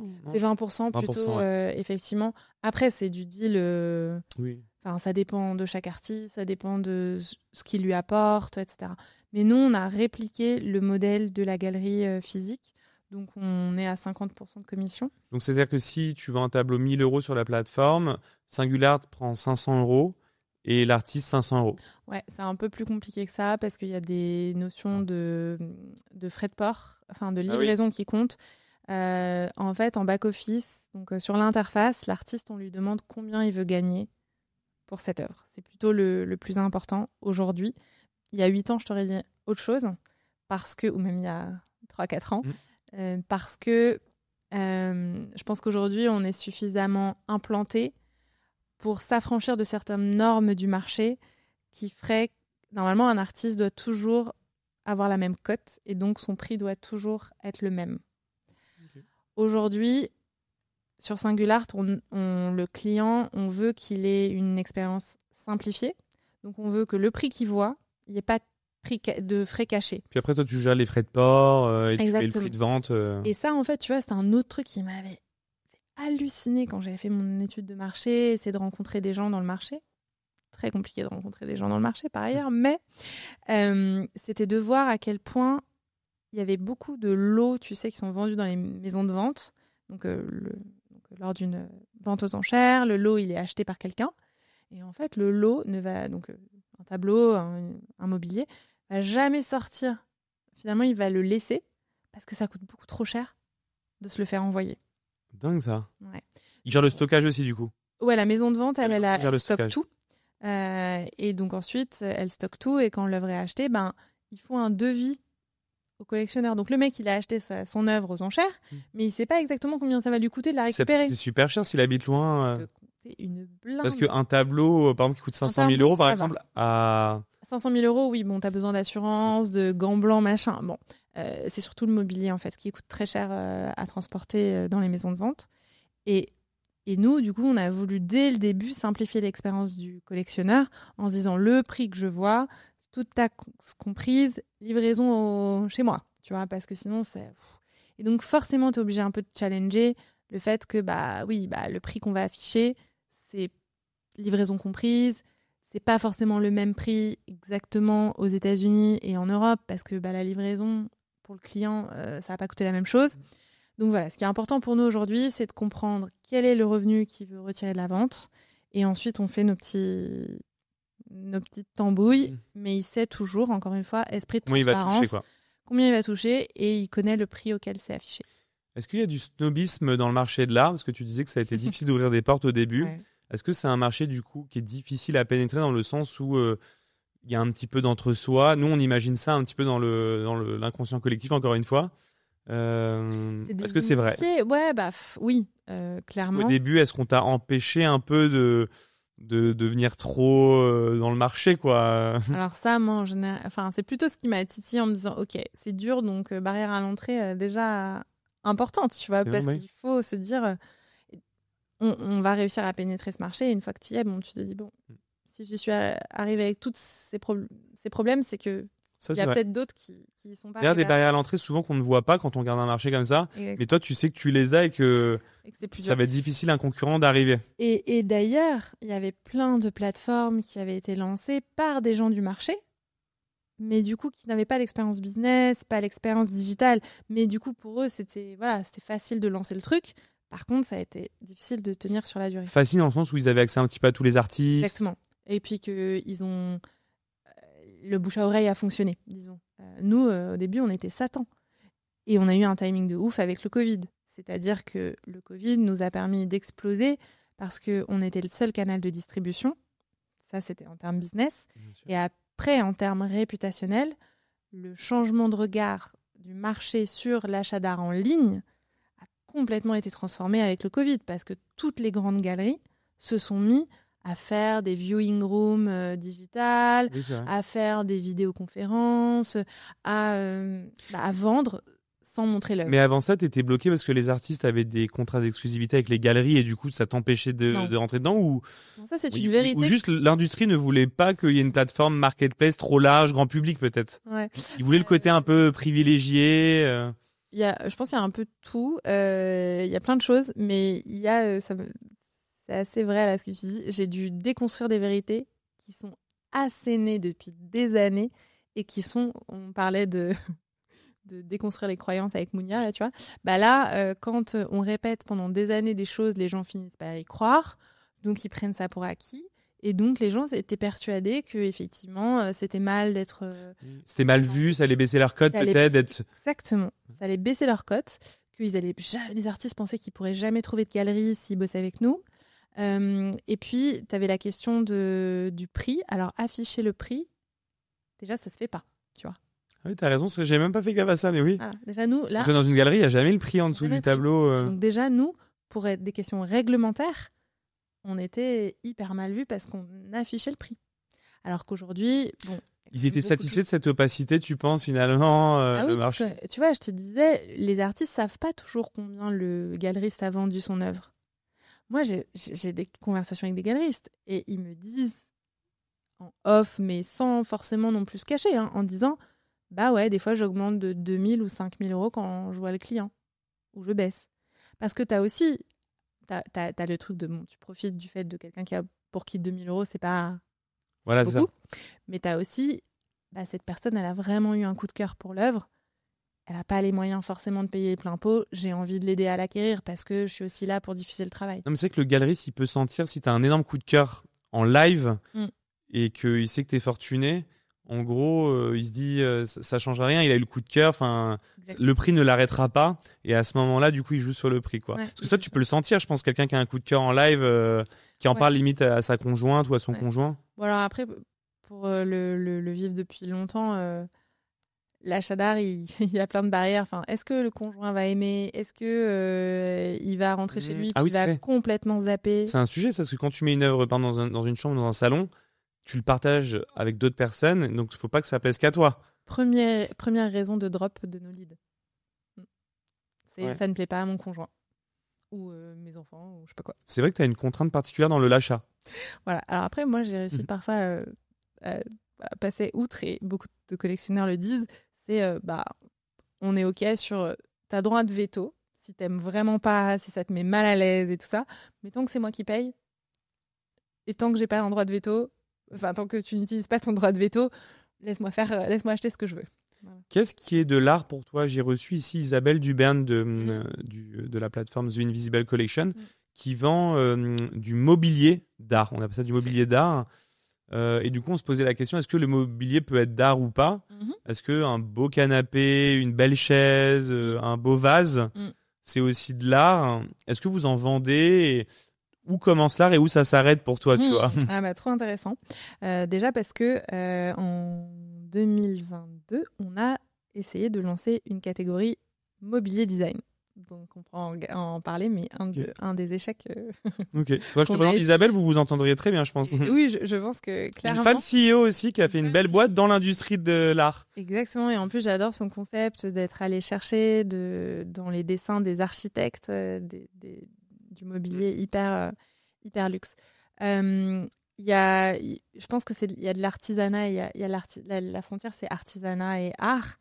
Et je pense qu'il y a une notion, pour moi, il y a une notion d'intention, de message, de l'artiste. Tu vois, tout comme tu ne sais pas pourquoi l'œuvre te touche, l'artiste est parfois incapable de t'expliquer pourquoi il a créé ça. Tu vois, raison. Il y a un truc de complètement instinctif. Alors que souvent, le canapé, il va répondre à des contraintes un peu rationnelles, esthétiques. Il va s'inscrire un peu dans le marketing ou des tendances du moment. Oui. Il va y avoir un peu tout ça qui va jouer parce qu'ils vont se dire, et puis tu as des coups de prod qui font que tu n'as pas trop... il faut pas trop se louper sur certains trucs, où tu vas faire des choix de matériaux aussi en fonction du coût du matériau. Tu vois, là, je sais pas si c'est terminé, mais 2022, tu sais, Made.com a fermé. On a beaucoup entendu parler des difficultés du monde du design.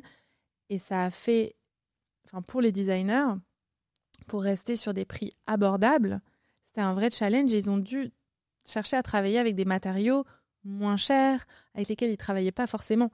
Donc, tu vois, tu as un peu tout ça qui rentre en compte. Mais forcément, le designer est souvent très artiste dans l'âme et il va peut-être d'ailleurs avoir des productions artistiques à côté. Par exemple, j'aime beaucoup le travail de Constance Guisset, qui est une designer française qui a fait la lampe Vertigo qu'on voit dans beaucoup de salons. Tu sais, Je mettrai le lien pareil en description YouTube. Voilà, Il y aura plein de liens pour les gens qui s'intéressent à l'art. Designer hyper connue sur la scène internationale. Française, ouais. Et je sais qu'elle a une production d'aquarelle. Qu'elle fait, voilà. C'est marrant ça, du coup, elle crée du mobilier design et d'art, on pourrait dire, et aussi de l'aquarelle à côté, quoi. Exactement. Mais en plus, le designer... Et tu vois, est-ce qu'il y en a un qui est plus de l'art que de l'autre? C'est ça la question, parce qu'à la fin, moi je trouve que tout ce qui peut te susciter une émotion et qui apporte du design et effectivement qui est dans l'univers du beau peut être de l'art. Te toucher autant que l'art. Tout à fait. Alors là, il y a des chaises, je te promets, des chaises faites d'une certaine manière où ça peut te mettre la même claque qu'une sculpture. Mais complètement. En termes d'émotion, c'est la même chose. Je pense que c'est juste en termes d'émotion et de postulat de départ. Voilà, tu as répondu à une commande, tu as essayé de répondre à un besoin fonctionnel ou à un besoin complètement émotionnel. Et le designer, par ailleurs, en termes de business, c'est hyper compliqué parce que c'est plutôt comparable à l'édition d'un livre. Le designer, c'est comme l'auteur, il va dessiner son truc, il va faire ses plans, mais c'est pas lui qui va proder, rarement, et c'est pas lui qui va distribuer. Donc, alors que l'artiste, peintre, photographe, il peut tout gérer de A à Z. Donc pour toi, l'artiste est forcément artisan ou pas? L'artiste peut être artisan, mais un artisan est quand même va travailler à partir de la matière première, va essayer de la sublimer, mais il y a alors là où on va rentrer dans la subtilité, il y a de l'artisanat d'art, tu vois, où tu vas travailler avec des artisans qui travaillent pour faire des éditions limitées, pour des grandes marques de luxe notamment. Ah oui, d'accord, l'artisanat d'art, ok, d'accord. Ouais. Donc quelqu'un imagine quelque chose et l'artisan le fait pour la personne qui l'a imaginé. Exactement. Ok, mais du coup, est-ce que c'est le designer qui est artiste ou qui est l'auteur l'auteur qui va toucher des droits d'auteur. Il y a des artisans d'art qui vont tout faire eux-mêmes, mais tu vois, quand tu as des très beaux ouvrages de ferronnerie ou je sais pas, si tu vois, par exemple, l'art déco, les balcons des immeubles art déco, pour moi, c'est de l'art, quoi, clairement. Est-ce que les bijoux, c'est de l'art pour toi? Il peut y en avoir. Ouais. Constance Guisset, par exemple, dont je te parlais, a fait des bijoux. Non, mais j'aime bien me poser la question de où commence l'art, où s'arrête là, parce que je trouve que l'art, c'est un peu partout, finalement. Si tu te dis que l'art, c'est créer des émotions, effectivement, il y en a. Tu parlais de livres au début. Ouais. Un bon livre, c'est de l'art, quoi. On dit que l'art visuel du cinéma, quoi, le 7e art, je crois, on dit. Tout à fait. Ouais. Bien sûr. Et donc, pour parler un peu de ce que nous, on avait essayé de faire, tu vois, on s'était dit, effectivement, nos collectionneurs, nos amateurs d'art, ce sont des esthètes, ils aiment ce qui est beau. Tu vas chez eux, ils t'envoient les photos de l'œuvre qu'ils viennent d'accrocher, tu vois du beau mobilier. Donc, business, nous venons faire une levée de fonds, on va leverager notre asset principal, notre base client, pour leur vendre autre chose. Donc, nous allons lancer la verticale mobilier. mobilier d'art. Donc, tu vois, j'avais effectivement pas mal regardé The Invisible Collection, qui est un peu au-dessus du panier moyen de nos clients. Donc, j'avais essayé de trouver un truc un peu... C'est ultra luxe, je pense, The Invisible Collection. Ouais, c'est ultra luxe. Donc, nous, c'est des chaises qui peuvent coûter 20 000 euros, quoi, pour c'est vraiment... Donc, le sofa, il est beaucoup plus cher. Ouais. Et c'est vrai que du coup, j'étais plutôt allée chercher des petits studios locaux qui vont faire des choses un tout petit peu moins chères, mais avec aussi une patte très locale. Tu vois. Et donc, il y en a beaucoup en Italie. Oui. Il y a une belle boîte qui s'appelle Artemest qui fait un truc super de valorisation des designers italiens. Et donc, on faisait ça. Et puis, en fait, ça n'a pas marché.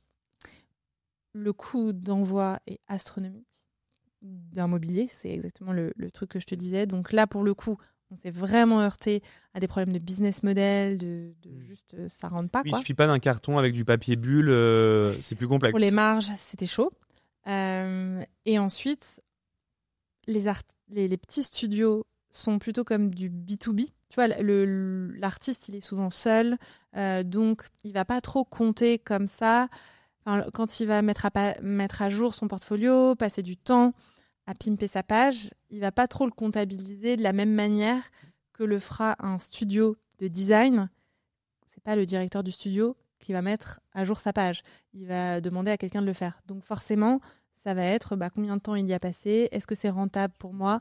Donc ils vont avoir des attentes beaucoup plus importantes et la visibilité va moins les intéresser que vraiment tout de suite le ROI de est-ce que le temps que j'ai passé. En fait, on avait des enjeux ils considéraient qu'il leur fallait un ROI très rapide parce qu'ils avaient déjà passé du temps à créer leur page.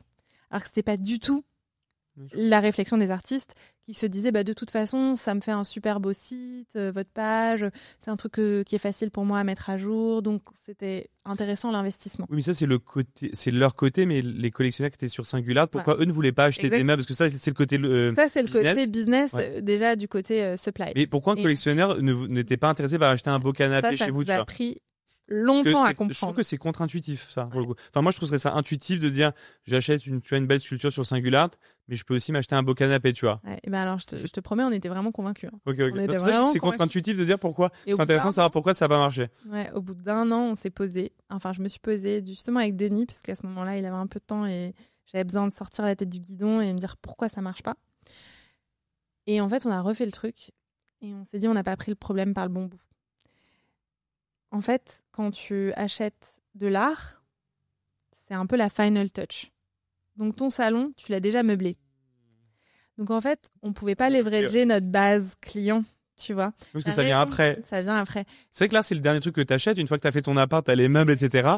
Tu te dis, tiens, quel tableau je pourrais mettre là? Exactement. Et donc, en fait, on aurait pu reconquérir une nouvelle base de clients. Mais en termes business, ça voulait dire des nouveaux coûts d'acquisition. Après, c'est double. Et puis, c'est double com, double positionnement. Ça devient bizarre après. Ça devient super compliqué. Comme quoi, il y a des niches dans la niche. C'est-à-dire que dans le mobilier d'art, c'est quelque chose de spécifique.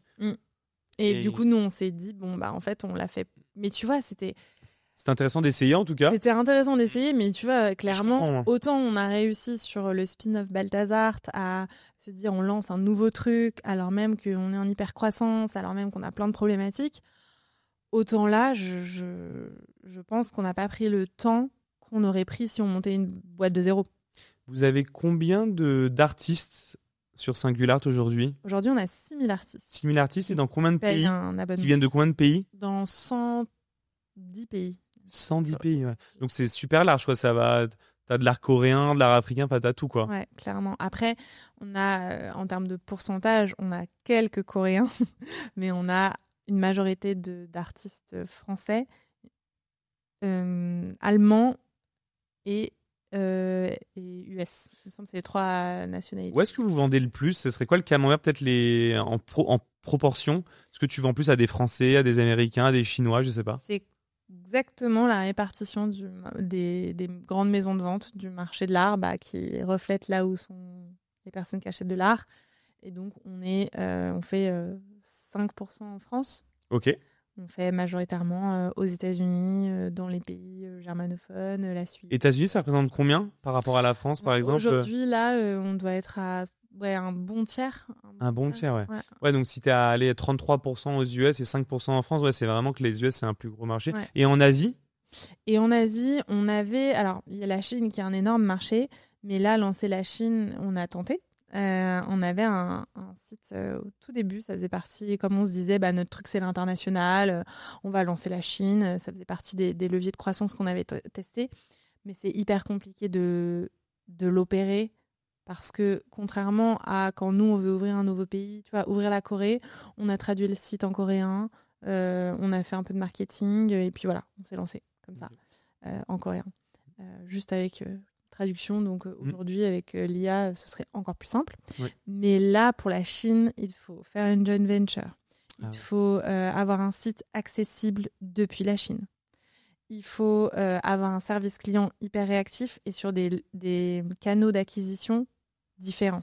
Tu sais, ce sont sur les limes. Ouais. Enfin, tu vois, moi, T'as raison. Ouais. Les TikTok live, ça marche beaucoup là-bas, par exemple, alors que pas du tout en Europe. Et donc, c'est d'autres manières de faire. Tu as besoin que le CTO il y passe du temps. Tu as besoin que l'équipe marketing. Après, le marché est tellement gros. Et quelqu'un. Ouais. Mais du coup, voilà, c'est toujours un peu l'œuf et la poule. Quand tu n'as pas beaucoup d'argent, tu focuses là où ça marche. Et là, ça nous demandait une marche trop. Vous vendez combien d'œuvres d'art par mois à peu près, et ça représente combien par jour pour se rendre compte? Par jour, par mois, on vend à peu près 1000 œuvres. 1000 œuvres par mois. Mais tu vois, ça oscille selon c'est une moyenne sur l'année. Ça oscille selon. Oui, bien sûr, c'est la moyenne. Saisonnalité, selon les années, etc. Il y a des mois dans l'année où tu vends plus d'œuvres d'art que d'autres, parce que on pourrait dire pourquoi. Ouais. Il y aurait un mois dans l'année où on achèterait plus d'art qu'un autre, tu vois. Parce qu'il y a beaucoup de com autour du marché de l'art à l'automne. Okay. À l'automne, il y a plein de foires. Donc probablement, ça réveille un trigger chez les gens. Okay. Plus tu rentres de vacances. Oui, c'est vrai, tu fais une foire, par exemple. Tu rentres chez toi, tu as envie de t'acheter un truc. Exactement. Et là, ça joue. Ou au contraire, tu vois plein de panneaux dans ta ville où tu lis plein d'articles. Et pourtant, les foires sont pas au même endroit partout dans le monde. Non, exactement. Elles sont pas. Il y en a partout. Il y a une explosion des foires. Mais disons que comme il y a plein de foires qui se passent à l'automne, il y a plein de com dans les journaux. Et juillet-août, du coup, ça vend un peu quand les gens sont en vacances ou non. Les gens achètent pas trop en vacances. Ça vend moins. En revanche, nous, on sait que notre cycle d'achat, il est long. Donc, potentiellement, ils sont sur la plage, ils sont chill, ils sont en vacances. Ils vont commencer à regarder et ils vont payer quand ils vont rentrer. Tu vois, ils sont en vacances. En plus, si tu fais des vacances, c'est les plus grosses vacances en général, donc c'est peut-être là où tu dépenses le plus. Exactement. Peut-être qu'ils ne te restent pas trop de budget aussi après. C'est un trade-off aussi en termes de loisirs. Ok. Ouais. Et alors, c'est quoi la next step pour Singular? Parce que du coup, vous êtes présent partout, vous avez plein d'artistes. Qu'est-ce qu'on peut imaginer d'autre? J'ai l'impression que vous avez déjà coché beaucoup de cases. Est-ce que vous avez prévu de lever des fonds et de passer peut-être le stade de licorne à un moment donné? Parce que là, vous êtes à série B déjà. C'est déjà très avancé. Alors, la licorne dans le marché de l'art, je pense, c'est trop petit pour te dire que tu vas faire une licorne. Ça, on le sait d'avance. Mais l'enjeu pour nous, c'est la rentabilité. Donc, c'est aussi pour ça que le nombre de ventes qu'on fait aujourd'hui, il est intéressant, mais il est inférieur à ce qu'on faisait au moment du Covid, par exemple, bien entendu. Mais en revanche, aujourd'hui, on est rentable sur la partie marketplace. Tu vois, donc on gère hyper bien nos leviers d'acquisition, le budget marketing, chaque marge et chaque coût. Donc sur la partie galerie d'art, marketplace, on est rentable. Et aujourd'hui, c'est déjà énorme ça. C'est notre enjeu. C'est plutôt d'aller réaliser la vision, comme je te disais, d'accompagner les artistes au-delà de vendre leurs œuvres sur une galerie d'art en ligne. Bien sûr. Et donc, ce qu'on essaye de faire en ce moment, c'est plutôt de les connecter avec un écosystème plus global. Donc, les connecter avec des curateurs, les connecter avec des galeristes. Tu vois, le Graal, ce serait de pouvoir placer que que 20%, 25% de nos artistes décrochent un partenariat avec une galerie. Tu vois, ce serait ouf. En fait, toi, tu veux créer un all-in-one pour les artistes. Exactement. Leur permettre aussi de bénéficier aujourd'hui de la notoriété qu'on a à l'international.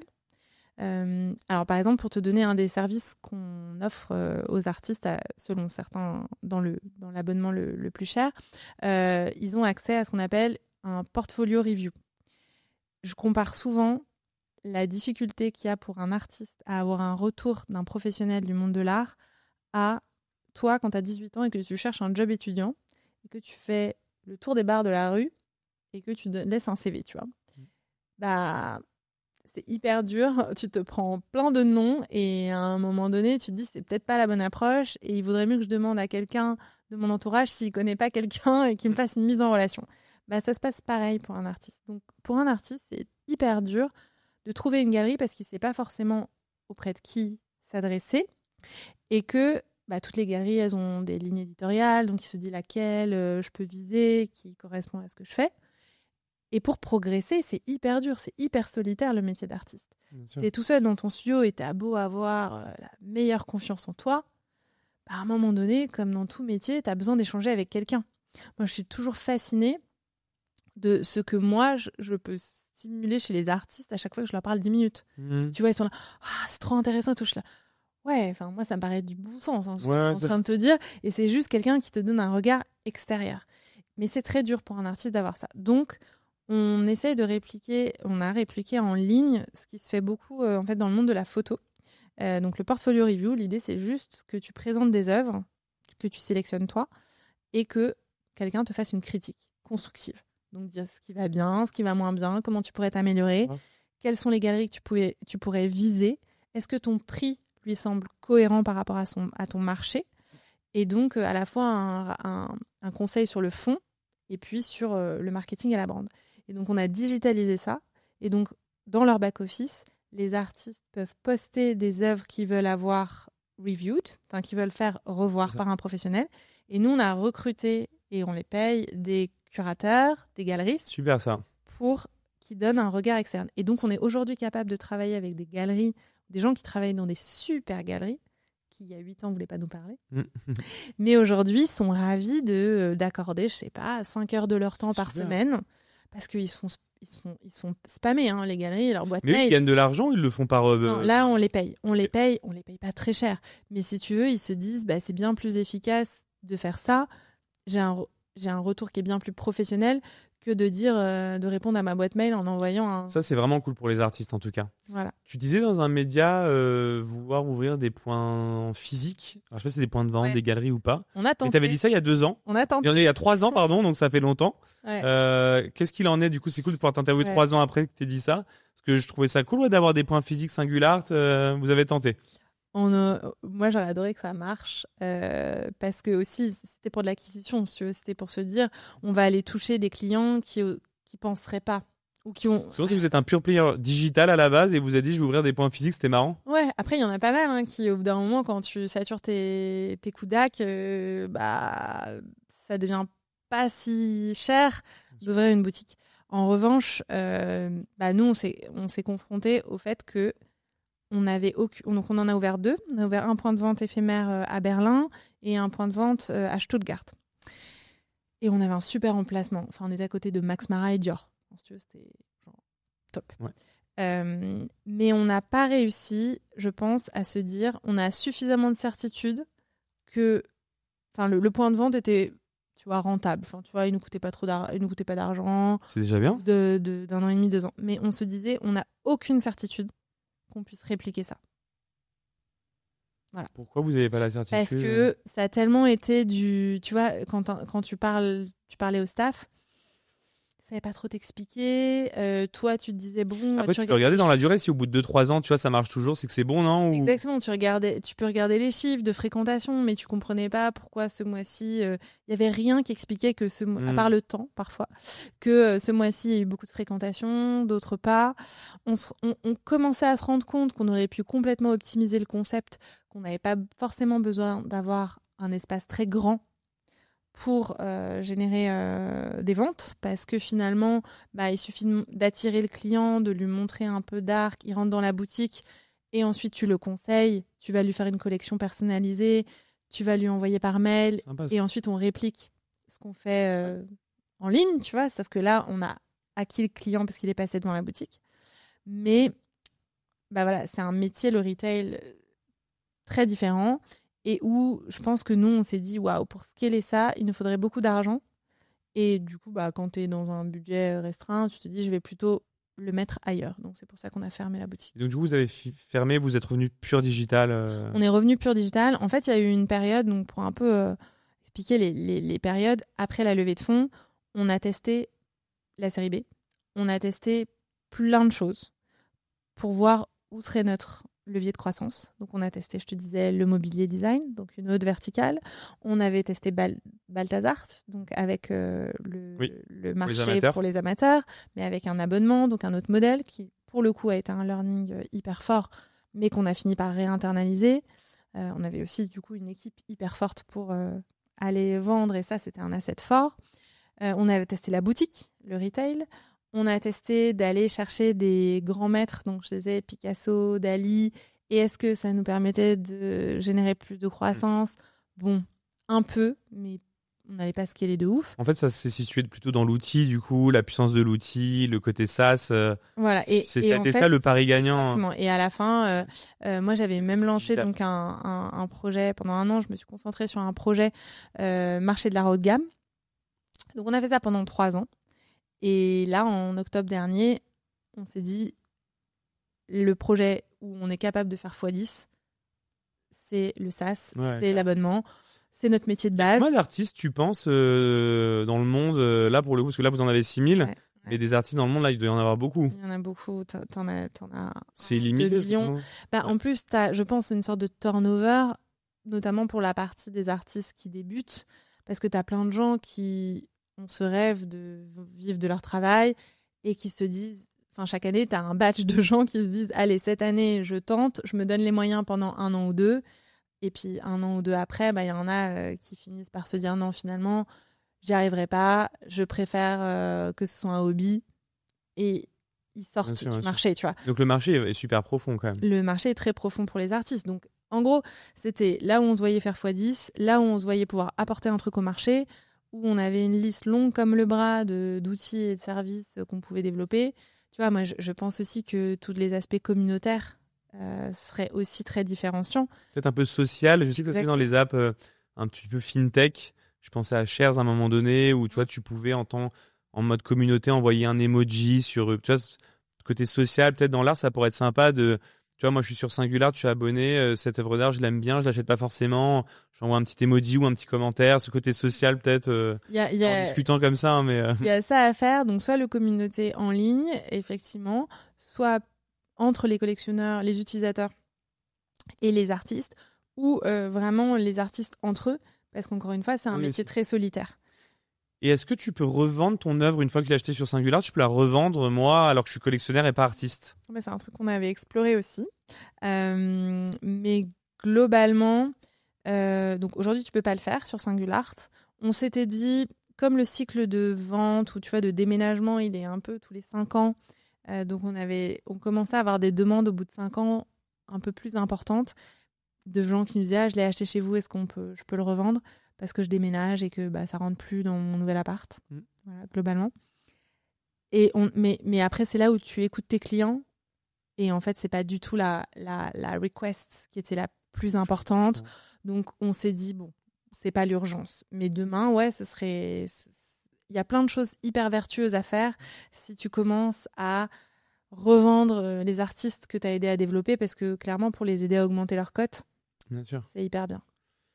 Bon, du coup, je mettrai tous les liens en description, les livres. Tu as cité plein de super, des livres, des artistes super intéressants. Je mettrai aussi ton LinkedIn. Peut-être si les gens, tu disais que tu étais un peu connecté, j'ai noté. Donc, si les gens ont peut-être des questions, ont envie de parler d'art avec toi, je mettrai le LinkedIn en LinkedIn, c'est le seul réseau social que je... Ok, donc j'ai bien visé. Ouais. Je t'ai dit, j'ai pas Instagram, donc... Je me demandais aussi, alors j'ai une grosse audience d'entrepreneurs et je pense de collectionneurs. Je demande toujours aux gens qui passent dans le podcast, est-ce qu'on pourrait créer un code promo pour eux? Oui, bien sûr. Est-ce que ce serait possible? Qu'est-ce qu'on pourrait leur proposer? Je pense qu'on peut leur proposer au moins 25%. 25%, ce serait super. Et donc, du coup, il y a une partie code promo quand on s'inscrit sur Singular? Oui, en fait, au moment où tu vas payer, donc de toute façon, tu peux toujours négocier. Enfin, on est toujours. Tu peux négocier aussi. Donc, bon, à voir si. On va dire hors négociation. Hors négociation, on peut vous donner 25%. Okay, donc... Après, on fait régulièrement, juste pour info, des ventes flash d'une semaine où il y a une grosse partie de l'inventaire qui est à moins 30%. Donc ça, c'est bon à savoir aussi. Ça, peut-être tu me donneras le lien au moment où je sors l'épisode. Exactement. Mais sinon, je vais créer du coup en live le code promo. Donc, le code promo, ça sera LBT. Comme Little Big Things, 25. Allez. Je te le donnerai. Du coup, quand les gens mettront ça dans SingularArt, ils pourront s'acheter une œuvre d'art. En plus, il y a des super œuvres d'art qui sont. Ça démarre à combien? Ça démarre à 50 €, non? Enfin, de 50. Et moi, je trouve que, tu vois, souvent on se dit l'art, c'est des trucs qui coûtent une fortune. Mais déjà, tu vois, 500, 1000, 1500 €, t'as des trucs top, quoi. Ouais. Je trouve que la fourchette, je sais pas, 500 €, 5000. T'as des trucs super qui peuvent te donner de l'émotion, tu vois. L'art, c'est pas que un Picasso, tu vois. Non, c'est clair. Et c'est des choses que tu vas souvent garder d'appartement en appartement. Enfin, si tu en plus, c'est pas des trucs que tu des... gardes, ouais. Ouais, c'est pas sur Et puis, des dimensions. c'est des trucs qui peuvent te susciter de l'émotion en illimité. C'est-à-dire que dès que tu repasses, ça te refait le même sentiment. Et c'est un très bon icebreaker quand t'invites des gens. Parce que du coup, voilà, les gens vont regarder un peu ce qu'il y a dans ta bibliothèque. T'as raison, et l'œuvre, tu la vois, quoi. C'est ça. Puis c'est un truc dont tu te rappelles quand tu vas chez quelqu'un, je trouve, pour le coup, plus que le mobilier. C'est un truc qui marque plus. Donc LBT 25 pour 25%. Ouais, je te le rappellerai bien avant pour qu'on le crée ensemble. Faut que je le crée. J'avais une petite question personnelle pour toi, rien à voir. Est-ce que tu as un lien de parenté avec Serge Kampf parce qu'il a le même nom que toi? Non. Et j'avais demandé à Denis parce que c'est un mec dont je suis fan. Okay. C'était le patron de Capgemini, il avait le même nom que toi et je me demandais. Ah oui. Et alors il avait un rêve fou. Pas non plus de lien avec Jean-Baptiste Kempf qui est aussi une grande star de la tech. Ah ouais, d'accord. Okay. Je connais Jean-Baptiste Kempf, c'est qui? Eh ben, il a créé VLC.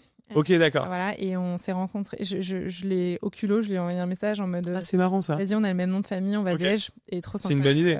Alors, Serge Kampf, patron de Capgemini, son rêve, c'était de mourir à la tête d'une des sociétés de conseil, des 4 plus grosses sociétés de conseil mondiales.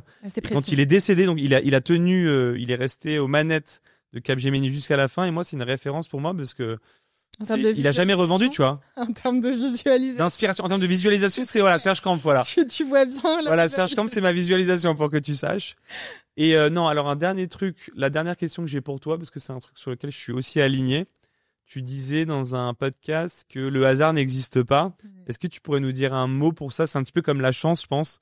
On parle de chance, de hasard. Je pense que souvent, c'est le résultat quand même d'expérience et de choses. Est-ce que tu pourrais nous dire qu'on finisse le podcast sur ça? Sur un truc un peu philosophique. Voilà. Est-ce que ça n'existe vraiment pas, le hasard? C'est une bonne question. Alors là, je pense qu'il faudrait discuter avec un mathématicien ou un statisticien. On pourrait en parler. Ça ferait un podcast, je pense. Le hasard, ça ferait un podcast. Non, mais dans la vie, c'est plutôt ma posture.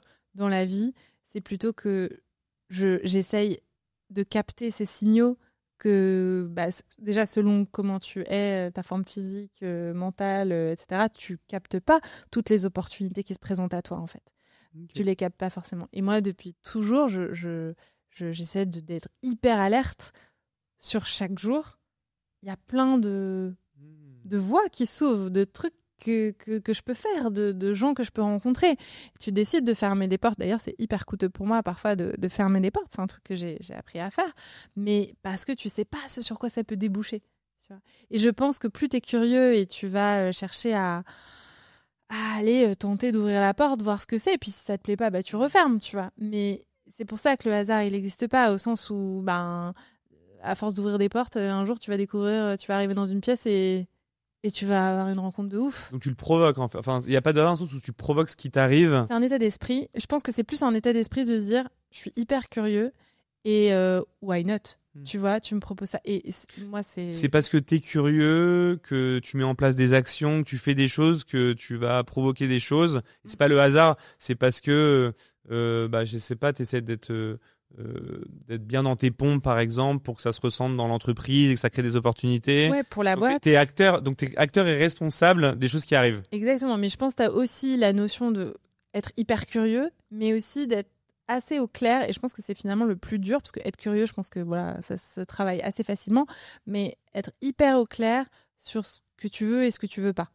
Parce que du coup, forcément, et c'est aussi une discussion assez intéressante qu'on avait avec Mounia et c'est sur quoi elle discute beaucoup, c'est que en fait, quand tu es au clair avec ce que tu veux, naturellement, tu vas appeler ça.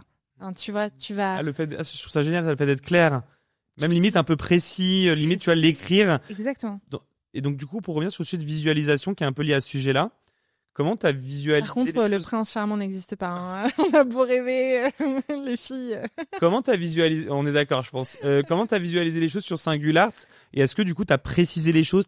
Et est-ce que tu pourrais peut-être nous donner ton hack sur SingularArt? C'est-à-dire à quel point tu as précisé, tu as été clair sur ta visualisation de Singular, et voilà comment tout s'est mis en place derrière. Je pense que les mots ont beaucoup de sens. Enfin, en tout cas pour moi, et c'est pour ça aussi encore une fois, le travail d'écriture de ta visualisation a énormément de pouvoir.